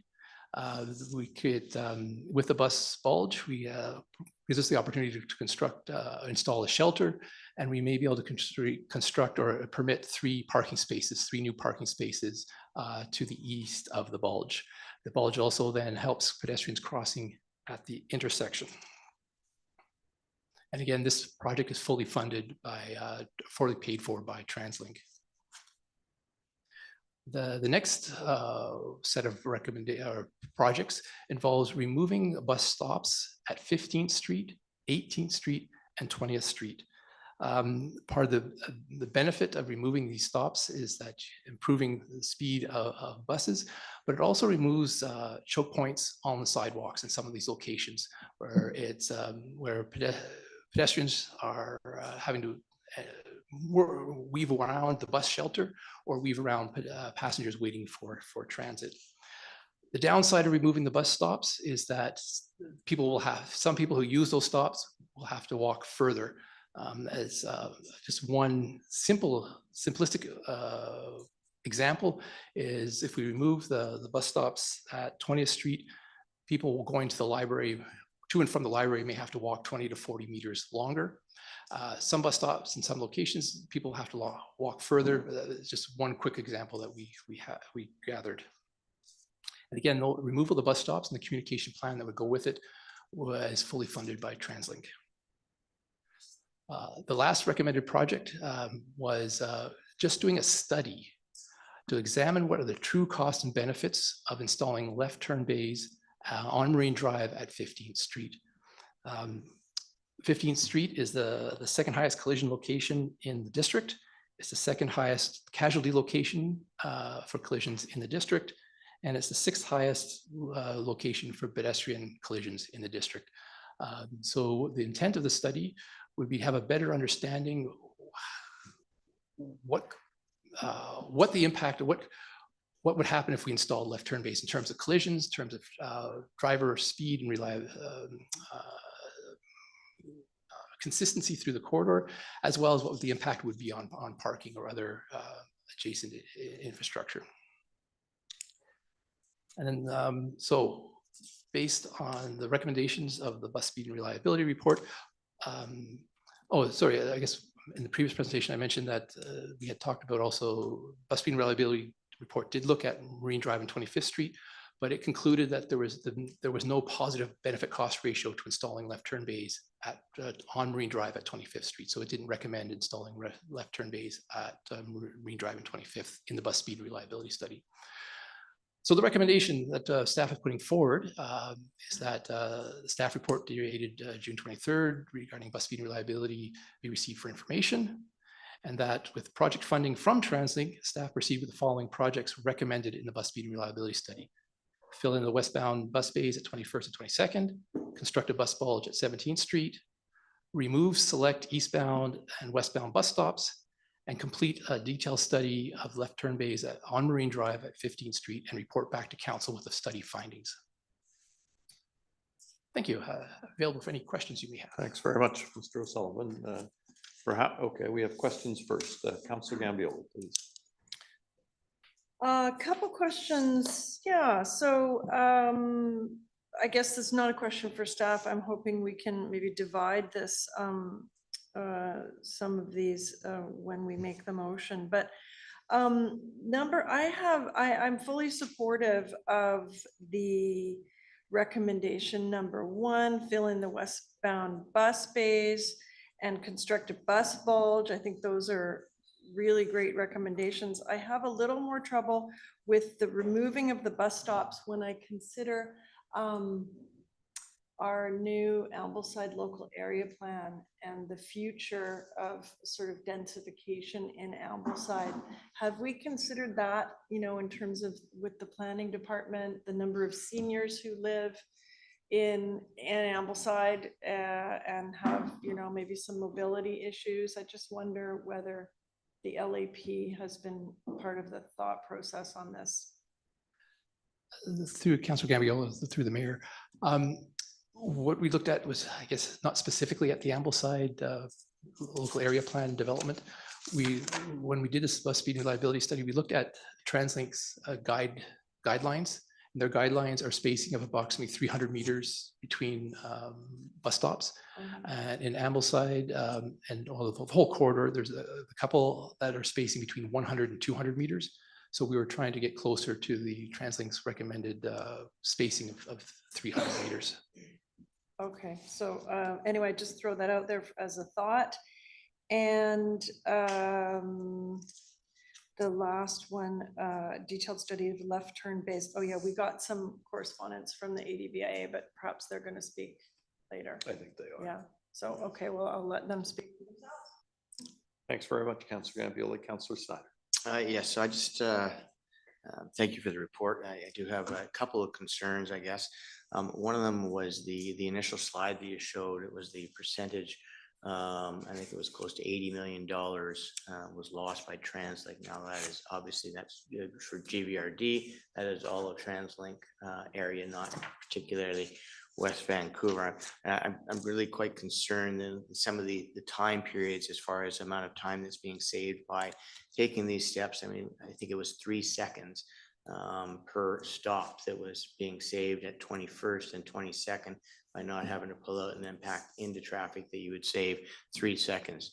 And I have some real concerns about the safety. I know you say that it's a safety thing. I anticipate that, for instance, at 22nd Street, if you block out that pullout and the traffic stops right there, you're going to have people passing the bus in the second lane and causing a greater risk going through that intersection, as well as then traffic being backed up if you happen to have a left turner who's heading westbound to turn left onto 22nd. The amount of traffic that's going to get backed up while a bus is stopped and there's a vehicle waiting for a left turn there causes me a little bit of concern. So I'm not completely sold on 1 and 2. The third one, I would have to agree with Councillor Gambioli that I have some concerns about, you know, stopping some of these bus stops. I mean, this is one of them. It's right in front of the library, which I know that there's a study and it hasn't shown a great, but I think that, you know, as the population growth grows and we want to encourage people, I have some concerns removing a bus stop in front of one of the busiest areas in West Vancouver as far as foot traffic goes. I know that the ADBIA is going to address number 4, and there's going to be, and I suspect that the real issue that they'll have is the loss of the parking stalls. I personally don't dislike the idea of left turn lanes at Marine Drive, both east and westbound, because it can be a real gridlock in that area. But I do also share the same concerns that the amount of lost parking spots would be pretty significant in that area. So the study, I'm may be okay with that. But I guess my other question is this an all or nothing? So TransLink is prepared to consider some or one or two of these, so this is not a. Thank you. I'll take that nodding as a yes. Yes, It does not. nodding is a yes. And, Thank you. and I, just on the issue of TransLink, because I've read some suggestion in some different posts that this is TransLink's desire to drive the beeline issue back in West Van. And as our community's representative on the TransLink Mayor's Council Board, I can assure you, there is no thought that anyone there is wasting 1 minute of energy thinking they're going to bring the beeline back. This is simply their recommendations for improving an existing system. Councillor Watt, and I would like to give an opportunity to the members of the public who wish to speak. Yeah. Councillor Snyder left me with not a lot of comments left to say, except that I pretty much reinforce and support everything that he said. And I just want to reiterate that we are not like the rest of the Lower Mainland. We have one of the oldest populations in the country. And as Councillor Snyder pointed out, we've got the library there. We've also got the senior center nearby. And most of this makes me very uncomfortable. And to save a few seconds, I personally don't see the need to spend taxpayers' money. And I realize it comes from TransLink. But again, it's still taxpayers' money. So I am struggling with pretty much all of this. Thank you. Thank you. Councillor Cassidy, and then I'd like to invite the members of the public who wish to speak. Okay, so in all of this, has TransLink ever considered that the reason we are 3 seconds slower, and God bless them for those 3 seconds, must have taken them years to compile that data. But anyway, having said this 3 seconds, that actually more people are using the bus. And that's why it's 3 seconds slower. I mean, I actually use the bus. When I was younger, I used my thumb, and now I use the bus. And if you do not get on the bus, let's say, if you don't get on the bus by 16th or 17th, your chances of getting a seat are very slim. And if you don't get on before Park Royal, you are standing the whole way to Vancouver. And also, I think TransLink and its 3 seconds need to recognize that we are not a linear community. We have unbelievable roads that a driver of that bus who wishes to be cautious is going to be somewhat slower than maybe TransLink might dictate. And just very last, and I know that unfortunately you are the poor individuals who's presenting this report, so I will not hang you out to dry. But if TransLink has extra funds, why don't they give us what we actually want, which is that little baby boo shuttle that the mayor has spoken of, so we can go north and south and bring the people from above down to Marine Drive to get on the bus. And as I said, I'm sure that 3 seconds has nothing to do with stupid pullouts. It's probably the fact that we are using our buses much more than we previously did. And to Councillor Snyder's point, that people, when you have a straightaway, they're just going to go around that bus, in particular at 22nd, they're probably going to take out somebody at that crosswalk going east, going north-south on 22nd. So I'm sorry you had this issue tonight, but somebody's got to do it. Thank you. Mr. O'Sullivan, just a question. There used to be a pullout, wasn't there, at 14th? A bus pullout at 14th, didn't? Before Grosvenor went in, there was a bus pullout there. Yeah, and there's installed both the eastbound and westbound now curb bulges with shelters were installed. Right. Has there been any issue with those bulges? Not that I'm aware of. And then if I may, there's a lot of, instead of the whole time savings was a cumulative effect of all the projects. So each project contributes a little bit to the time saving, so that overall you're getting a larger time saving, which then allows the bus drivers to stay on schedule, which provides more reliability, so that with the total time savings, it gives them that cushion to absorb any increased congestion or other issues that may come up. And that's part of the focus to try to provide the reliability of service to the users, but also to the bus drivers so that they're not trying to push to catch up when they fall behind. They have that cushion, so it's less likely that they'll fall behind.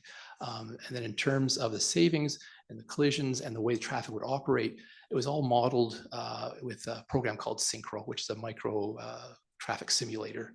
So it looked at what would happen if the buses stopped in the pullout versus in the travel lane. And it didn't identify any major negative impacts, I guess would be the way to put it. Already 62% of the bus stops on Marine Drive westbound are in the travel lane.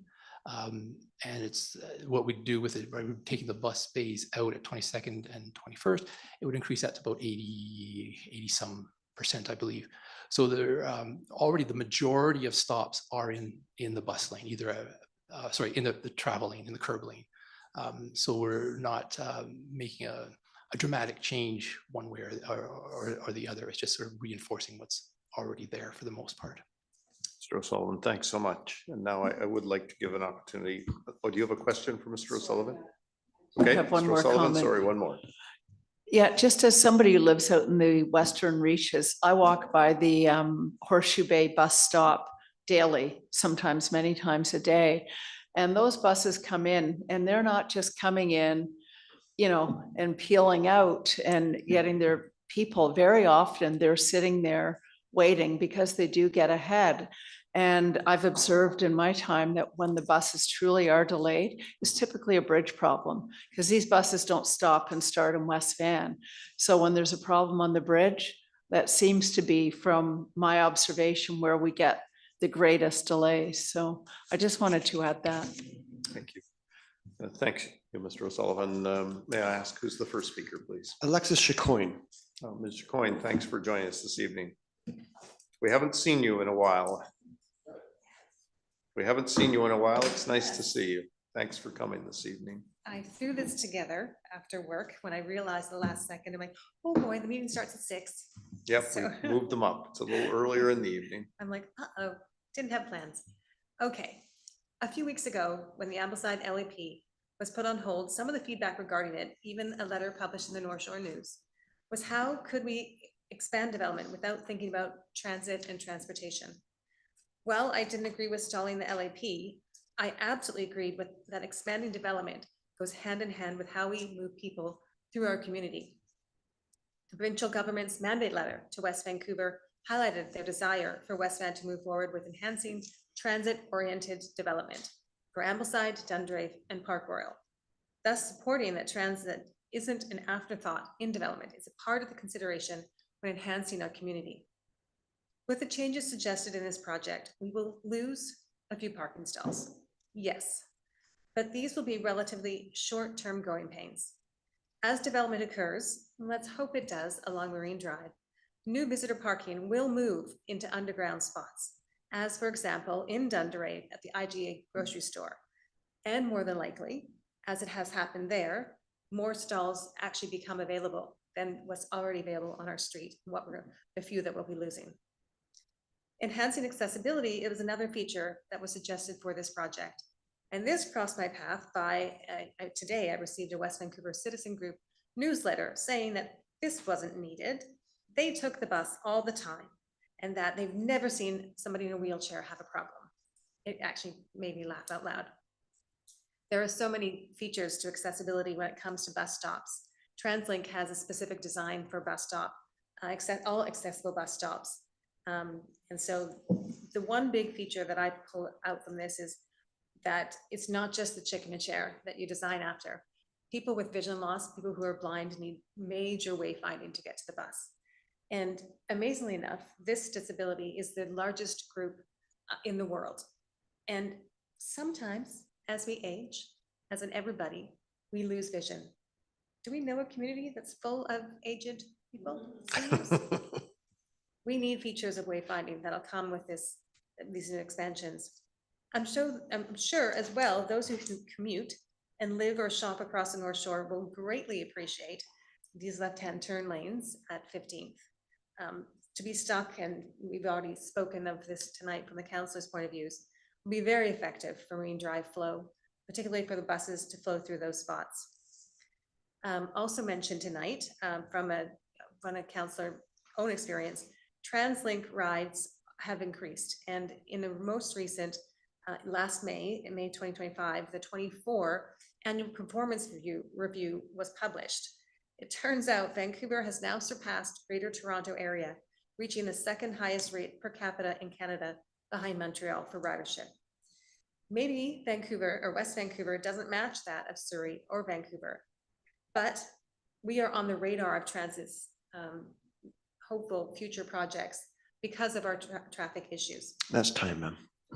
Sorry, then let me just say that I do hope that you please work with these recommendations and continue to look at the feasibility of implementing these changes.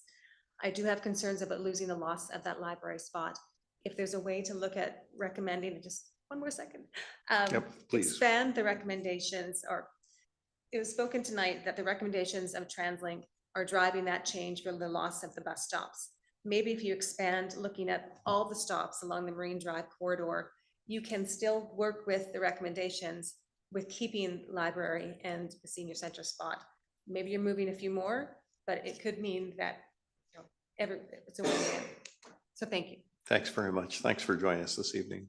And I see Ms. O'Brien rising to speak, so I assume she's the next speaker. Ms. O'Brien. Hi, promised last time. So Maureen O'Brien, ADBIA. In the survey that we did, our businesses did support more curb bulges. It was only 45%. There's quite a few that don't like them. From the BIA's perspective, we like them because it gives us more space for seating, it gives more beautification, it's safer for people to stand while they're waiting for their bus, it makes more room for people to walk by. I look at the bus bulge in front of Wooden Fish, which there's so much room there, and then I compare it to the one in front of the Petrocan on the south side, and you can't pass. I don't know how anyone that was in a wheelchair would ever get down that street. The other concern with the 15th one is when there's a bus stop there and there's an advanced turn for people turning left off of coming south on 15th, you can't see that. You can't see that the hand is still up. So every time I've crossed that street, I've had to tell someone, don't go yet. The walk sign's not up, but they can't see it because the bus is stopped there. So while I don't want to see the loss of 22 parking spots there, so I don't support the designated left-hand turns, I do support the removal of those parking spots. Or as Alexis said, perhaps we look at all of the parking spots on Marine and find which ones work to remove, because it would be nice to keep the ones at the library. And then the one at 17th, that's right in front of TD Bank. Of all the blocks in the BIA, that's the dead zone. We've got a parking lot across the street that takes up the entire block from Fresh Street. And then on the other side, we have a gas station, an eyeglass place, a bank, and a realtor. There's no reason for anyone to go there. I know TD has been trying to lease part of their space. Part of the problem is because the cheese shop looked at that space originally and there's no parking. So there's no parking right out front. So by putting a bus bulge in and potentially creating 3 spots would be great for the vendors or the businesses on that street. And then I was going to say perhaps at 22nd and 17th, because that is a concern too, at 22nd left-hand turn. If you get stuck behind that when the bus is waiting, maybe we make no left-hand turns there, or no left-hand turns between 4 and 6 p.m. Or maybe there's a solution around that, because I do see that as being a problem too. And then, yeah, so I think that is, yeah, basically we support 1, 2, and 3 and not 4. I think there's other ways to make Marine Drive safer. I just came back from Montreal, and there's so many intersections that have scrambled intersections. Everybody stops, all the pedestrians go, then the cars all go. And it works. It works. So perhaps that's something that can get looked at. Thank you. I saw that recently in another city. It was quite fascinating. Now, I was going to suggest, not that I ever like delay, and I'm quite happy to vote on some of these, but I I don't want anyone suggesting that we're doing something in the middle of the summer, so I was going to recommend that we table this for the first meeting, receive the information and report, and give it until the first meeting in September so that we ensure that everybody in the community's had an opportunity to provide input. And with regards to item number 4, I would have to abstain because that's in front of my building and I don't think I should participate in that. And I shouldn't tell you I don't like it. But what is the wish of council? Councillor Gambioli, First recommendation is to receive the report for information. could we make that as a motion then? I think so. Will you move Can that we? then, Councillor Gambioli? Yes. I And will that's move that. seconded by Councillor Lambert. Thank you. The recommendation that we will receive the report for information. Okay, that's Councillor Lambert seconded that, so I'll call the question. All in favor? Contrary? That's just for receipt of information. Thank you. And I mean, what I hear from the ADBIA and, you know, what I know from our own policy is that we are supposed to be supporting active transportation and transit over single occupancy vehicles. And that has been our policy since about 2011, I think. So, you know, we should be working with TransLink, especially if they have money they want to give us, to improve the transit system and to improve the life of pedestrians, as the ADBIA pointed out.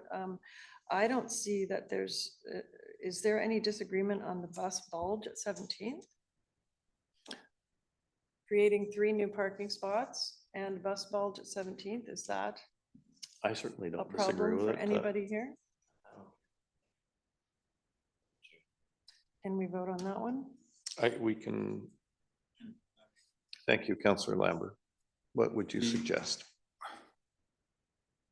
This is being considered somewhat in isolation. An earlier speaker talked about the importance of integrating land use and transportation issues.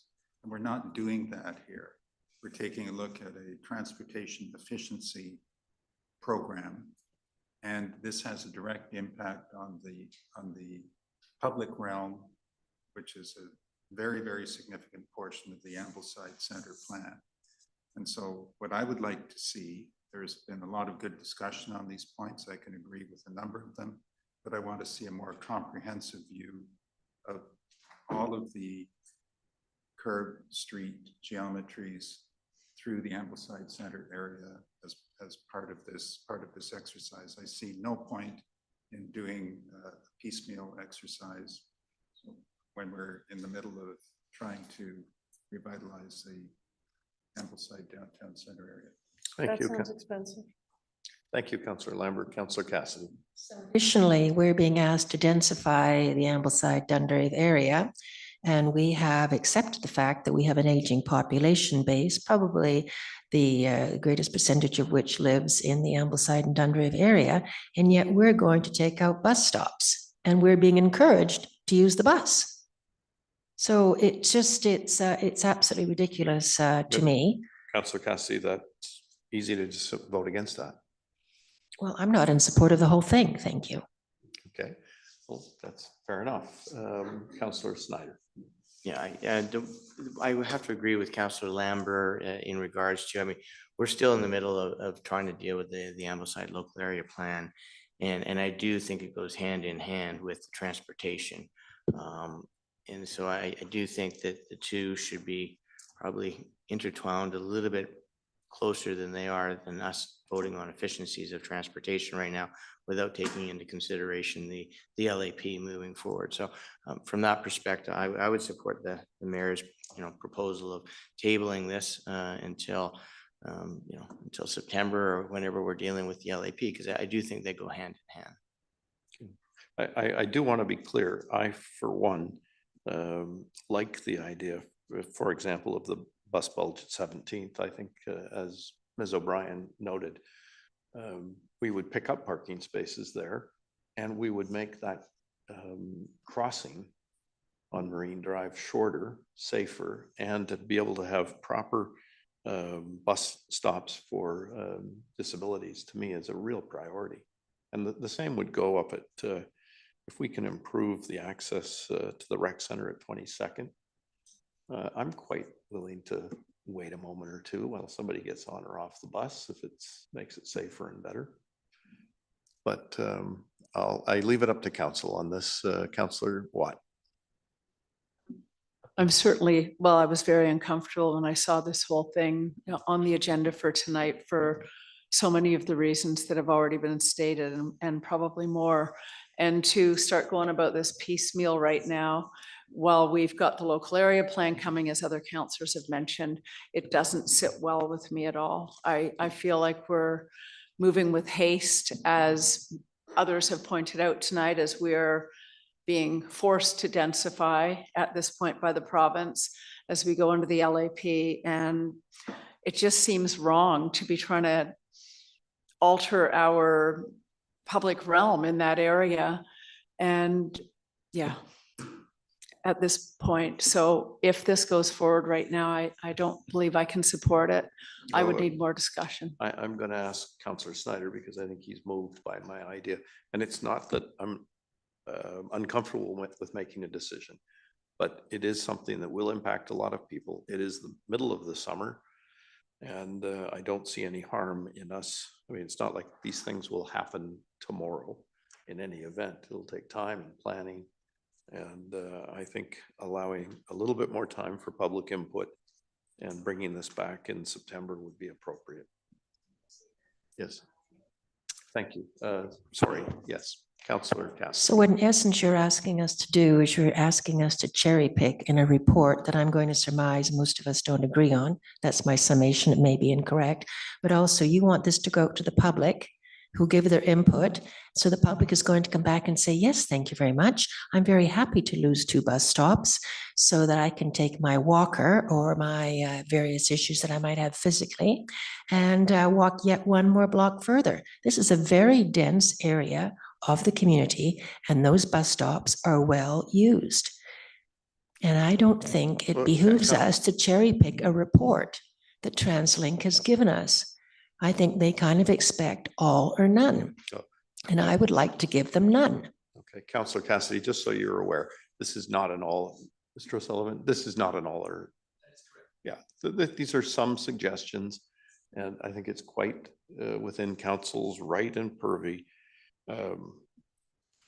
You know, I have mixed feelings about removing those parking or those bus pickups at 15th. They are really utilized. I don't know that that's a wise idea.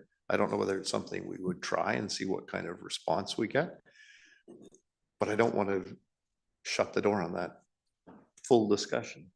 Councillor Snyder, would you like to make a tabling motion? Oh, sorry, Councillor Gambia.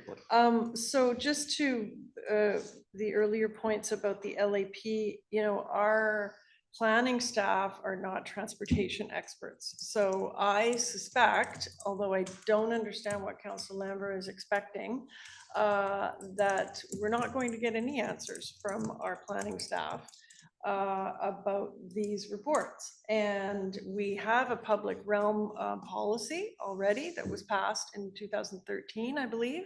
And that's what is being used for the public realm, developing the streetscapes, et cetera, in Ambleside. So I don't think it's possible to ask staff now to go back and, you know, geometrically organize every square block of Ambleside in conjunction with the LAP. That's not going to happen. We have a public realm policy that exists, and that's been used in the context of the Grosvenor building, all of the outsides of that location, and the foot of 14th on both sides, and outside Fresh Street, etc. That's the way our, you know, public realm sidewalks are supposed to look, and this is in addition to that. So I'm confused by putting this off and putting it into the context of the LAP, because I don't think that staff are going to have time or the sort of crossover to do that.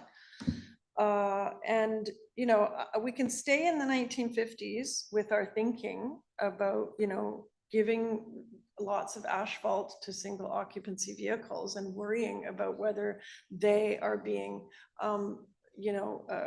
attended to and stopped for a few more seconds, or we can get into the 21st century here and we can create and support better public transit. So it's really pretty clear, in my opinion. I would like to tell staff to proceed with this, start proceeding with this now based on, what we've said. But if we have to wait a few more weeks to get the same results, fine. I think we just dragging our heels again, looking for an excuse not to make decisions. Thank you, Councillor Gambioli. Well, I'm certainly willing to make a decision, but again, I think there is no harm in ensuring. Mayor know- Sager, Yes, may I thank you. interrupt, please? Please. I just wanted to note that council does have the option to sever these motions into individual motions and vote on them separately. Thank you.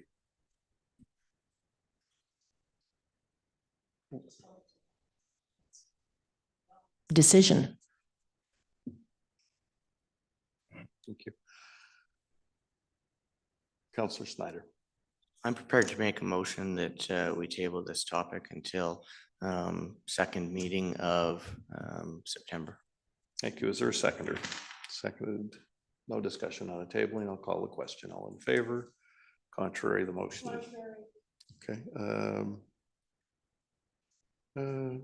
To confirm, that's councillors Cassidy and Gambioli. Right, so the motion is carried.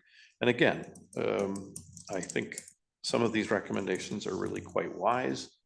I personally support them, but I'd like to ensure that everybody has an opportunity to comment. And I don't think there's a problem in that taking place in September. I'll move now to item number 7, please. And I'll ask, this is the Nelson Canyon Bridge update. And I understand, Ms. Muller, we have a presentation. Who's going to make Thank you, that? Mayor Sager. We do have a brief presentation prepared, but I'm also happy to just provide a Is it verbal. Mr. O'Sullivan again who's got to make? It another- is Mr. O'Sullivan Mr. again. O'Sullivan, it's your He's night. very busy leading into this meeting. I think it would be wise, just so the members of the public know what we're talking about, if we could make a brief presentation, because people might not know where the Nelson Creek Bridge is, and they might not know what we're talking about.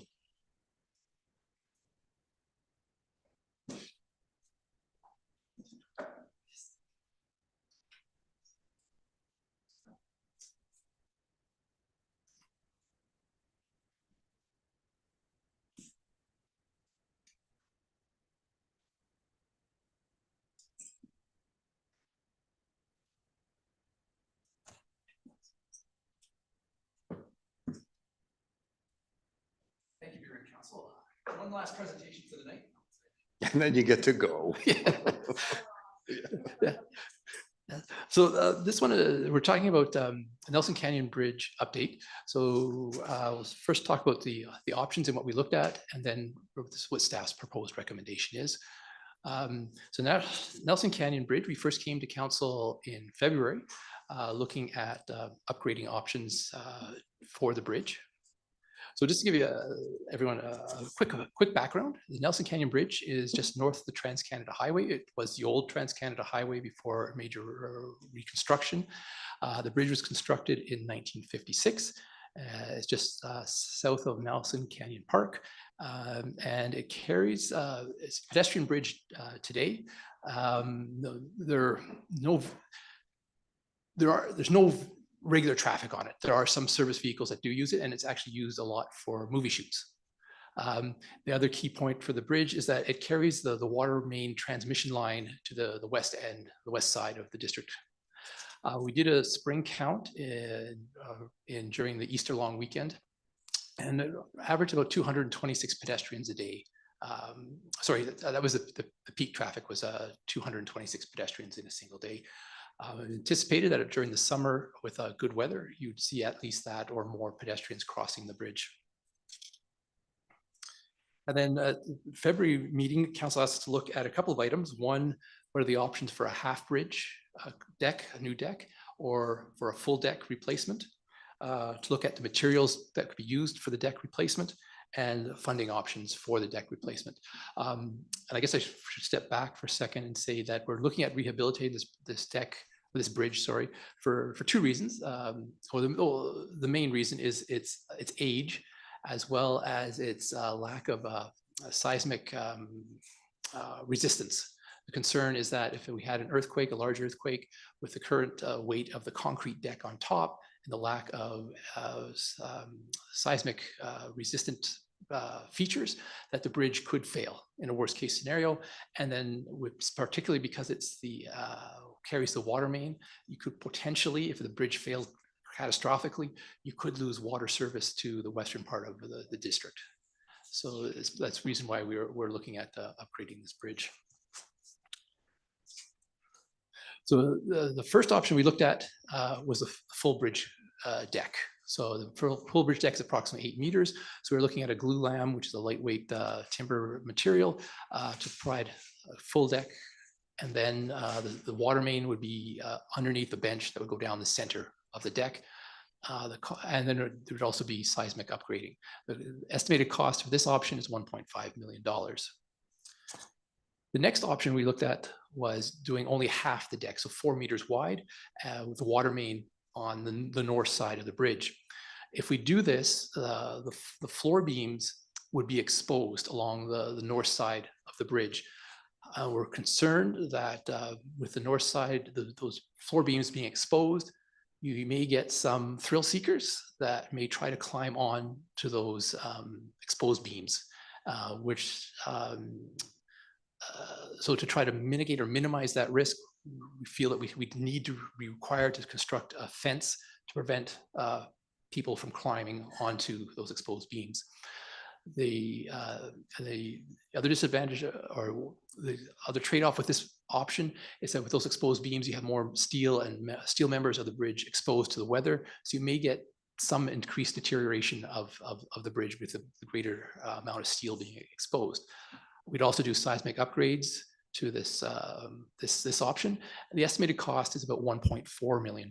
So this option would be about $100,000 savings compared to the full deck option.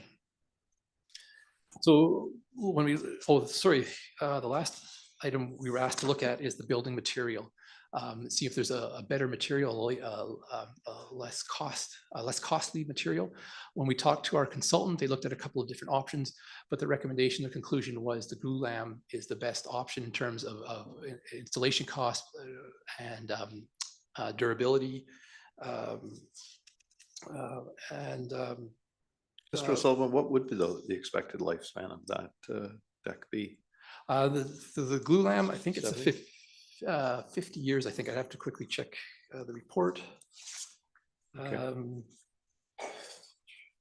That's okay, Mr. O'Sullivan. Thanks very much. I'm going to turn to Councillor Snyder to make the motion, and I'm hoping that he is going to recommend the first option, which is the full replacement, which I believe is your recommendation as well. I think it might have been 50 years, but it may even have been 75 years lifespan. I can't remember in reading the report. I was quite surprised by the extremely extensive lifespan that it had. So I was pretty impressed by that. So hold your breath, Mayor Sager. I am going to recommend that the June 23rd, 2025 report from the Senior Manager of Roads and Transportation and the Transportation Technologist titled Nelson Canyon Bridge Update be received for information. Thank you. Call the vote. Okay, call a question. Sorry, Councillor Gambula. So on that note, what is the material? What is this material made of that lasts so long? Through Councillor Gambula, through the mayor, it's a manufactured product. It's essentially a wood layers laminated onto together and glued in high pressure. And you can, my understanding is you could have at the factory, you could have them designed to your specific specifications, so that the size and special shape that you may need, it can be achieved at the factory. So you get them sort of pre-manufactured, ready for installation. Oh, okay, it looked like plastic. Thank you. Like sorry, I thought you were going to make the whole. No, I think Director Muller. Sorry, Thank Director. you, Counselor Snyder, I think at the previous meeting, there was a sentiment that glulam may not be as durable or have as long a life, useful life cycle as other materials, and in turn, it might drive operational costs up. And so staff were directed to look at alternatives as well as provide a bit more information in terms of the selection of glulam. And of course, the weight itself is quite a bit lighter than some of the other alternative materials, which of course is one of the objectives in terms of the seismic resiliency and reducing weight on the deck. And so in any case, the findings were such that in fact, the glulam is quite durable, and we wouldn't have any reason to be concerned about its useful life cycle, creating operational or driving operational costs. Thank you. So if I could just provide one more information, the glulam deck is expected to have a 25-year expectancy, but by doing the work, the full deck expected to increase the life of the bridge with all the work, the seismic upgrades, the deck for 50 to 75 years. Thanks very much. I knew I had read it in the report somewhere. The picture, I just note, I mean, I'm half joking, but I note that when I see it on this, when I saw it on the screen, the diagram of the half done bridge looks very appealing for people who might want to do bungee jumping. Maybe we could get some additional revenue for the district if we hired a company to do that. So contrary to Councillor Gambioli's recommendation for bungee jumping, I'm going to recommend that staff be directed to proceed with the Nelson Bridge project by moving forward. Councillor with the- Snyder? Yes. We'll call the question. Oh, we didn't call the question on the report. No, I did. I'll call the question on the first motion. All those in information. favor, contrary, carried. And now Councillor Snyder, if I could ask for your second motion. Yes, and I will continue with saying to pursue the renewal of the Nelson Canyon Bridge, which includes a full deck replacement and seismic upgrades described in option 1 of the June 23rd, 2025 report from Senior Manager of Roads and Transportation and the Transportation Technologist titled Nelson Canyon Bridge Update, and the staff report back to council with refined cost funding options, a proposed project timeline, and detailed Class A cost estimate. Thank you. Councillor Watt? Thank you. Any discussion? I'll call the question. All in favor? Contrary, carried. Mr. O'Sullivan, please feel free to take the rest of the evening off. We'll move to proposed fees and charges bylaw. Councillor Lambert, please. Thank you, Mr. Mayor. I recommend that the proposed fees and charges bylaw number 5334, 2024, amendment bylaw number 5397, 2025 be read a first, second, and third time. Thank you, Councillor Cassidy. Thank you. Any discussion? Call a question. All in favor? Contrary, carried. No bylaws, no new business. We have a consent agenda. Councillor Snyder, please. Yes, just before I recommend the approval of the consent agenda item, I believe Councillor Gambioli, are you intending to? I think she wishes to pull item pull 11.6. item 11.6. So could we move the balance of? So I will recommend that the balance of the consent agenda items be approved as written, with the exception of item 11.6 to be addressed. Thank you. Councillor Gambioli, do you second the motion? Thank you. Any discussion? No discussion on consent. All those in favor? Contrary, carried. And 11.6, you wish to discuss, Councillor Gambioli? Yeah, so 11.6, I just wanted to pull because not directly related to the fact that we're just doing sort of administrative changes to this policy, but this is the council remuneration and expenses policy. And I just would like to see whether the rest of council agree that perhaps staff could take a look at this issue. You know, when I speak to people who say to me, oh, you know, you work as a counselor and oh, you must get a big fat pension. And when I tell them that there is no pension, nobody I talk to can believe it. I know that some districts have pensions for counselors, but ours certainly does not. And in terms of attracting people, again, in the 21st century, I think it's important to have this considered. this is a much more burdensome job than it used to be. It takes a lot more time, and I think with having zero benefit at the end, you know, for example, we know Councillor Soprovich worked for 26 years for the district, 7 days a week for 26 years, and he left with nothing. Except I think we gave him a free pass to the rec center. Anyway, it's a bit of a joke, I think, and it's not funny. And I think that, you know, one has to be independently wealthy to be able to deal with this work. And it's not a job to be done on the side anymore. And if we want to attract a cross-section of our community to be at this horseshoe, I'm hoping that maybe staff, we could have this discussion about putting it in our strategic plan to have a look at it, or I'm not sure if staff have a better recommendation for just a notice of motion, or, you know, but it probably requires a little bit of research. Councillor Snyder. Anybody? wanna Oh, comment? sorry, Councillor Watt. And I wanted to support Councillor Gambioli's comments. And in addition to that, I don't know if most members of the public are aware, but this is considered a part-time job. We are paid accordingly as though it is part-time work. But due to the hectic schedule, it takes, you know, a circus juggling act to try to do any other form of employment outside of it. So, you know, I very much agree with Councillor Gambioli, and we don't want a council that is made up of people entirely going forward in perpetuity that are independently wealthy, because we don't in that way have representatives of the greater community. So. Thank you, Councillor Snyder. Yes, so I don't disagree with the recommendations. Having said that, this particular recommendation isn't in regards to that. I appreciate you raising the concern. I suspect that's what your intent was. Are you content with the discussion?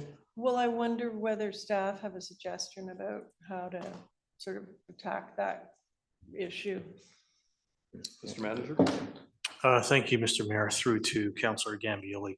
The only suggestion I have, and Ms. Dallas could correct me if she knows better through experience, I suggest that the original suggestion to just pull the matter be done, and then we can address it in the future for perhaps return in the fall. But I think they are separate issues, though. The motion tonight is really just housekeeping, isn't it? It is a housekeeping matter, and we could have a separate motion to direct staff to explore pension plan for council members. That would. The comment that Councillor Gambioli made that I did not know. I'm not aware of any district that has pensions for council members. That's totally foreign to me. To me as well, but that would be a question for our Director of Human Resources. Okay. Thank I you. will leave it to Councillor Gambioli then to make a motion. In the meantime, I'd like to recommend that. Sorry, I've got Councillor Lambert first. Okay, I'm sorry. Councillor Lambert. Well, I just wanted to make the comment that apart from the issue of pension, there is a line in the proposed policy that the council remuneration reflect the lowest comparator for councillors identified in a survey every 4 years for comparable municipalities: North Van City, North Van District, Maple Ridge, and New Westminster. So what I tried to emphasize was reflects the lowest comparator. So we have in our policy that it's our intent to pay councillors the lowest of those things. At the same time, we're saying that we want to attract people to the job. There's a fundamental philosophical inconsistency here. So I mean, I can't accept the administrative update as it stands. Okay. All right. I'm still prepared to make the recommendation as for. Okay, well, it's moved by Councillor Snyder. Sorry, just one Sorry. comment. This policy did come forward to council earlier this year And there was a council resolution to have no change in remuneration. So I just wanted to Mhm. note that. I recall that. vote. And this is simply just a housekeeping exercise to get it on our new policy template and do a few minor updates. Right. Yes, we did vote to keep our. We did earlier. The same. So that being said, I'm prepared to recommend that the council remuneration and expenses policy 02-10-338 be rescinded and proposed council remuneration and expenses policy 0008 be approved. Is there a seconder? Oh, all right, the motion fails for lack of a seconder. And now I will go to item 12, please. Councillor Gambioli, if you would be kind enough to make the recommended motion regarding the Arts and Culture Advisory Committee. Yes, I will be happy to do that as soon as I find that page. Yeah, so just to preface this, this was a motion made by the Arts and Culture Advisory Committee a couple of weeks ago. So recommending that the planning staff designate a potential site or potential sites for a purpose-built arts facility within the Ambleside local commercial area plan. Thank you. Is there a seconder? Thank you. I'll call a question, but just before I do that, I think it's important to note, because there was some comment made in some newspaper about the Horseshoe Bay site. I think it's important that members of the community understand that in purchasing that, one of the options was to make it available for the Art Museum, and the Art Museum Advisory Committee liked the idea. In fact, they recommend they do it, that they move there. The only problem was they want the building in its entirety. And we have a number of other community organizations that are also interested in that building. And that led to council's decision to, it looks like, keep the art museum where it is and accommodate more groups out in Horseshoe Bay. That's going to be a very popular facility. And council has committed to looking for a site in Ambleside, and I believe we have a very strong prospect on that. And I can tell you that myself and our director or our manager of acquisitions are actively involved in that, but we can't discuss contract negotiations. So I'm going to call the question. All those in favor? Contrary, carried. And reports from mayor and council, and I'll bet Councillor Cassidy, tell us something. Thank you very much. Well, I do know I'm becoming somewhat of a broken record on this topic, but then again, so many of the topics that we discuss on an ongoing basis, we do sound like broken records, and we sound like broken records because they're so inordinately important that some action is taken. And I may not come across as a passionate recycler, but I definitely am. Nor an environmentalist, but I definitely am. And I'm sure you've all received in the mail this postcard from Metro Vancouver that is yet again trying to drive home the point that you only need to use half of your detergent in your washing machine, that we have soft water, and please wash in cold water, because our various facilities cannot take out the microplastics that are occurring when too much soap and hot water breaks down such within our laundry. And they're going into our oceans, and they're being chomped on and eaten by our fish, and they're killing our aquatic plants. So please wash in cold water and use half the detergent. We live in a soft water environment, and it will do the job. So please look at the pamphlet and follow suit. If you can't do anything else for the universe, you definitely can do this one. Thank you very much. Secondly, I am the municipal representative to the police board, and I volunteered to read out this notice for everyone. And it is, as part of the legislative changes to the Police Act, the West Vancouver Police Board has developed a new service and policy complaint policy and is seeking public input from the West Vancouver community. Public feedback on this policy will be open from June the 2nd to August 31st, 2025. So if you have issues with the police, either positive or negative, please go on board that site and have your comments made. Thank you. Thank you, Councillor Cassidy. Any other member of council wish to report anything? And hearing none, could I have a motion? Except I would like to highlight something that Councillor Snyder will be helping work on, and our staff. Save the date, August 19th, Dunder Ave Park. Location will Ketler. be confirmed. We're still looking Okay, at location logistics. to be confirmed, but circle August 19th if you have any interest in having an opportunity to be anywhere near or touch the Stanley Cup.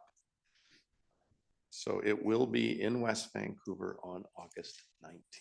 And we're very, very grateful to our outstanding hockey player for dead Sam, yes, of course, Sam Reinhardt, who is donating his time and sharing this wonderful opportunity with us. So thanks to he and his family. Councillor Snyder, could you make the motion, please? Good, and I recommend that the oral reports from mayor and councillors be received for information. Thank you. Seconded, Councillor Lambert. Thank you. Call a question. All in favor? Contrary carried. Are there any members of the public who have any questions or comments? We do have one name on the speakers list, Mayor Sager, Dr. Este. Thank you. Dr. Este, please come up. You have 3 minutes. Dr. Este. Here to just briefly give you my observations. And first of all, I'd like to really commend our mayor, Mayor Sager. You have done a great job in this term, even better than your prior terms. Your efficiency and sincerity. Don't be too kind, Dr. Este.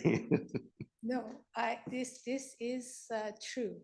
And I am saying that as a package of, from the day you got that seat on this, you called it the horseshoe, I think. So you're really commended for your efficiency and sincerity. And the only reason I'm bringing this up, because I want this package that you have in your possession and your characteristics to be complete, because there is one little smidge of a defect, and it's not with you, it's with the staff, which I won't name, in the district of West Vancouver. But if you are interested, or any of the councillors interested to discuss, I believe this defect is so important that affects the community in the long run significantly. There is one package document that I like you passed out, which you But I do believe you sent that to me already. No, I'd like you to look at it, and if you like, to share with the councillors. And that is the serious concern right now, that I am a taxpayer. I pay over $200,000 annually in property taxes. And when I come up here and I want to bring an important issue to your attention, I hope that you do it. And for the sake of all members of our community, it doesn't matter how much tax we pay, but I am exposed to it more, because the more properties you have, the more of a problem you detect and see. So I think it should be brought up. And that if that particular part of the staff and department, you care, Mr. Mayor, to discuss with your councillors or me, or all together, I like to help resolve this issue, because it's a $20 million damage to our community, and it comes out of the taxpayer money. So I leave it at that. Thank you very much for all your work. Please continue your sincerity and your efficiency. Thank you, Mayor and councillors. Thank you. Is there any other member of the public who wishes to address council this evening? Hearing none. Thank you all for joining us this evening. A motion to adjourn, please. Could I ask Councillor Watt? To recommend that the July 7, 2025 regular council meeting be adjourned. Thank you, Councillor Cassidy. Call the question. All in favor, contrary, carried. Thanks for.